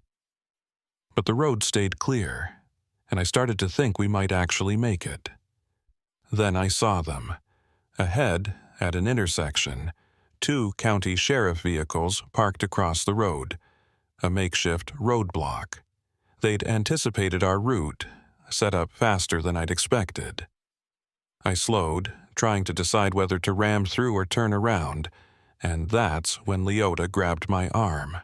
"Stop! Pull over! I have an idea." I looked at her like she was insane, but something in her eyes made me trust her. I pulled the ambulance to a stop about 50 yards from the roadblock, and two deputies started walking toward us, hands on their weapons. Leota jumped out, and I heard her voice, loud and panicked. "Thank God. We need help. We've got a critical patient in the back, cardiac arrest. We're trying to get to the hospital, but the GPS took us the wrong way." The deputies hesitated, and Leota pressed on. "Please, we need an escort. We need to get through. Every second counts." One of the deputies walked to the back of the ambulance, and I held my breath, waiting for him to open the doors and find it empty. But Leota moved to intercept him, pulling out her nurse credentials, talking fast about protocols and patient privacy and liability. The other deputy came to my window, looked at me with suspicion. "Who's the patient?" I forced myself to stay calm, to lie with conviction. "Elderly male, 72, found unresponsive at his home. We're transporting to Greenwood Memorial." He studied me for a long moment, then pulled out his radio. "Let me verify this with dispatch." My heart sank. If he called it in, if they checked and found no record of a pickup, we were done. But before he could key the radio, Leota was there, thrusting a clipboard at him. "Here's the paperwork. Everything's documented. We just need to move now." The deputy looked at the papers, real medical transport forms that Leota must have grabbed from the ambulance, and I saw him wavering. In the distance, I heard sirens, more units responding, and I knew our window was closing. The deputy made his decision. "All right, follow me. I'll clear the roadblock, get you through." He jogged back to his vehicle, and Leota jumped into the passenger seat, her face pale. "Drive. When he clears the roadblock, drive like hell and don't stop." The deputy's vehicle pulled forward, and the two cars blocking the road separated just enough for us to pass. I eased the ambulance through the gap, gave a wave of thanks, and then, as soon as we were clear, I punched the accelerator. Behind us, I heard shouting, heard the deputies realizing they'd been played, but we were already moving, already pulling away. Leota was on her phone, what little signal she had trying to call the state police barracks directly. Come on, she muttered, and then I heard her connect. This is Leota McGraney, county nurse. I need to report a major criminal conspiracy involving... The line went dead. She tried again, but there was no signal now, and I realized we were in a dead zone, miles from any tower. We have to get there in person, she said. No other way. I nodded, keeping my foot down, watching the road ahead for more blockades. The ambulance screamed north, eating up the miles, and behind us the delta fell away, replaced by slightly hillier terrain as we approached the state line. Greenwood was maybe 15 miles ahead, and I started to think we might actually make it. Then I saw the spike strip, laid across the road, barely visible in the fading light, and by the time I registered it, we were already on it. The tires exploded, all 4 of them shredding at once, and the ambulance lurched violently to the right. I fought the wheel, tried to keep us on the road, but the vehicle was out of control. We hit the shoulder, plowed through a ditch, and slammed into a tree. The impact threw me against the seatbelt, airbags deploying, and everything went white for a moment. When my vision cleared, I was hanging sideways in the seat. The ambulance tilted at a steep angle. I could taste blood, feel it running from my nose, and my ears were ringing. Leota, I managed, turning to look. She was slumped against her door, unconscious but breathing. I reached for her, tried to wake her, but she didn't respond. I had to get us out, had to move before they arrived. I unbuckled, dropped onto Leota's door, and tried the handle. Jammed. I kicked at the windshield, already cracked from the impact, and after 3 hard kicks it gave way. I crawled through, pulled myself out onto the wet grass, and went back for Leota. It took all my strength to pull her through the broken windshield, to drag her away from the wreckage. She was starting to come around, groaning, her eyes fluttering. "Hoyt?" she mumbled. "What happened?" I didn't have time to explain. In the distance, I could hear engines, multiple vehicles approaching fast. They'd set the trap, and now they were coming to finish it. I looked around, saw nothing but open fields and a distant tree line. We couldn't outrun them, couldn't hide. This was it. Then I saw headlights coming from the opposite direction, from the north. A single vehicle, moving fast, and as it got closer I saw the markings. State police. A trooper, maybe responding to Leota's partial call, maybe just on patrol. It was a chance, maybe our last one. I stood up, waving my arms, and the vehicle slowed, pulled over. A trooper got out, hand on his weapon, cautious but not hostile. "What happened here? You folks all right?" I didn't waste words. "We're being hunted. County sheriff, corrupt officials, they framed us for crimes they committed. We have evidence, we can prove everything, but they're trying to kill us before we can talk." The trooper's expression shifted from concern to alertness. "That's a serious accusation. You got any proof?" Leota, now conscious enough to speak, pulled out her phone, held it up. "Everything's on here. Documents, photos, recordings. Everything you need to start an investigation." The trooper was about to respond when the other vehicles arrived, 3 county sheriff cars, screeching to a stop behind the wreckage. The sheriff himself got out, the one who'd tried to arrest us at the ravine, and he walked toward us with his hand on his weapon. "Trooper, these 2 are wanted for felony theft and assault. I need you to step aside so I can take them into custody." The state trooper looked between us and the sheriff, trying to assess the situation. "Sheriff, these folks are making some serious allegations about your department. I think we need to sort this out at the barracks, with proper oversight." The sheriff's face darkened. "These are county matters, trooper, not your jurisdiction. Stand aside." The trooper didn't move. "Until I verify the situation, no one's going anywhere." Both parties will accompany me to the state police barracks in Greenwood, and we'll get this straightened out there." The sheriff's hand moved closer to his weapon, and I saw Talmadge and the man in the button-down emerging from one of the other vehicles. This was about to escalate, about to turn into something violent, and I knew the trooper was outnumbered. But then more headlights appeared, from both directions this time. State police vehicles, at least 4 of them, converging on the scene. The trooper must have called for backup when he saw the crash, standard procedure, and now the dynamics shifted completely. The sheriff looked at the arriving units, saw he was outgunned, and took his hand off his weapon. One of the arriving troopers, a sergeant by the stripes on his uniform, walked up to the sheriff and spoke quietly. "We're going to need you to come with us, answer some questions. Same for everyone else involved here." The sheriff tried to protest, but the sergeant cut him off. "This isn't a request. We've got 2 civilians making serious accusations, and until we sort out who's telling the truth, everyone's coming in, understood?" The sheriff's jaw tightened, but he nodded. They separated us, put Leota and me in one vehicle, the sheriff and his deputies in others, and formed a convoy headed to Greenwood. In the back of the trooper's car, Leota leaned against me, exhausted, and whispered, "Is it over? Are we safe?" I wanted to say yes, wanted to believe that we'd finally reached safety, but I'd learned too much, seen too much, to trust that easily.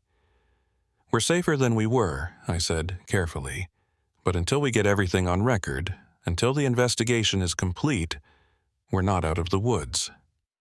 The barracks appeared ahead, a solid brick building with state police vehicles parked in neat rows, and we were escorted inside.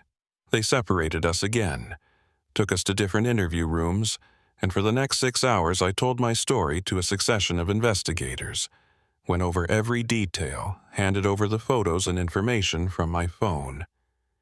They were thorough, professional, and I could tell they were taking it seriously.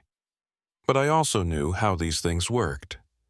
Investigations took time, evidence had to be verified, charges had to be filed, and in the meantime, the network would be working to cover its tracks, to intimidate witnesses, to make sure nothing stuck. When they finally let me out of the interview room, it was dawn, gray light filtering through the windows. A detective, someone from a state task force specializing in public corruption, sat down with me in a waiting area. "Mr. Renfro, I want you to know we're taking your allegations very seriously. We've already started cross-referencing with other cases, and there are some troubling patterns emerging. What about the sheriff, Talmadge? Are you holding them?" The detective shook his head. "Sheriff's been released pending investigation. Talmadge Puckett, too. We don't have enough yet to file charges, but they're under surveillance, restricted from certain activities. It's the best we can do right now." My stomach dropped. They were out there, free, and they knew we'd talked. "What about protection for us? If they're released, if they know what we've said..." The detective held up a hand. "We can offer you protective custody while the investigation is ongoing. Safe house, security detail, the works. But I have to be honest with you, this is going to take months, maybe longer. And even with everything you've given us, prosecuting corruption cases is difficult. People recant, evidence disappears, witnesses get cold feet." I thought about those 3 drivers Leota had mentioned, the ones who'd been killed and buried. Thought about how close we'd come to joining them. What choice do I have? The detective's expression was sympathetic. "You did the right thing, coming forward. Now you have to decide if you can see it through, knowing it might not end the way you hope." They took me to another room where Leota was waiting, looking as exhausted as I felt. A social worker was with her, explaining options, and when Leota saw me, she stood up, came over. "They're offering protection. Witness program if it comes to that. But Hoyt, I don't know if I can do this. Years of looking over my shoulder. waiting for the case to move forward, knowing they're out there. I understood her fear because I felt it too. But I also knew we didn't have a choice. We'd come too far, risked too much, to back down now. We do it together, I said. We see it through, and we make sure what happened to those other drivers, what happened to us, it means something. We make sure they can't do this to anyone else. Leota looked at me for a long moment, then nodded slowly. Together. They moved us that same day to a safe house in another county, gave us new phones with restricted numbers, assigned a security detail. The investigation ground forward slowly, interviews and depositions and evidence gathering, and we waited. Weeks became months. The state task force arrested 3 more officials, uncovered 2 additional distribution points, and the case started to build. But it was slow, agonizingly slow, and every day we lived with the knowledge that Talmadge and the sheriff were still out there, still connected to a network that reached further than anyone had initially realized. 6 months in, the detective called us in for a meeting. His expression told me it wasn't good news before he even spoke. We've run into problems. Key evidence has been challenged, chain of custody issues that our prosecutors say could sink the case. And 2 witnesses have recanted their statements, claimed they were coerced. We're still building, still working, but I need to prepare you for the possibility that this doesn't end with the convictions we hoped for. Leota's face went pale. You're saying they might walk? After everything we've given you, everything we've risked? The detective looked pained. I'm saying the system has limits, and people with resources, with connections, they know how to exploit those limits. We'll keep fighting, but you need to understand the reality.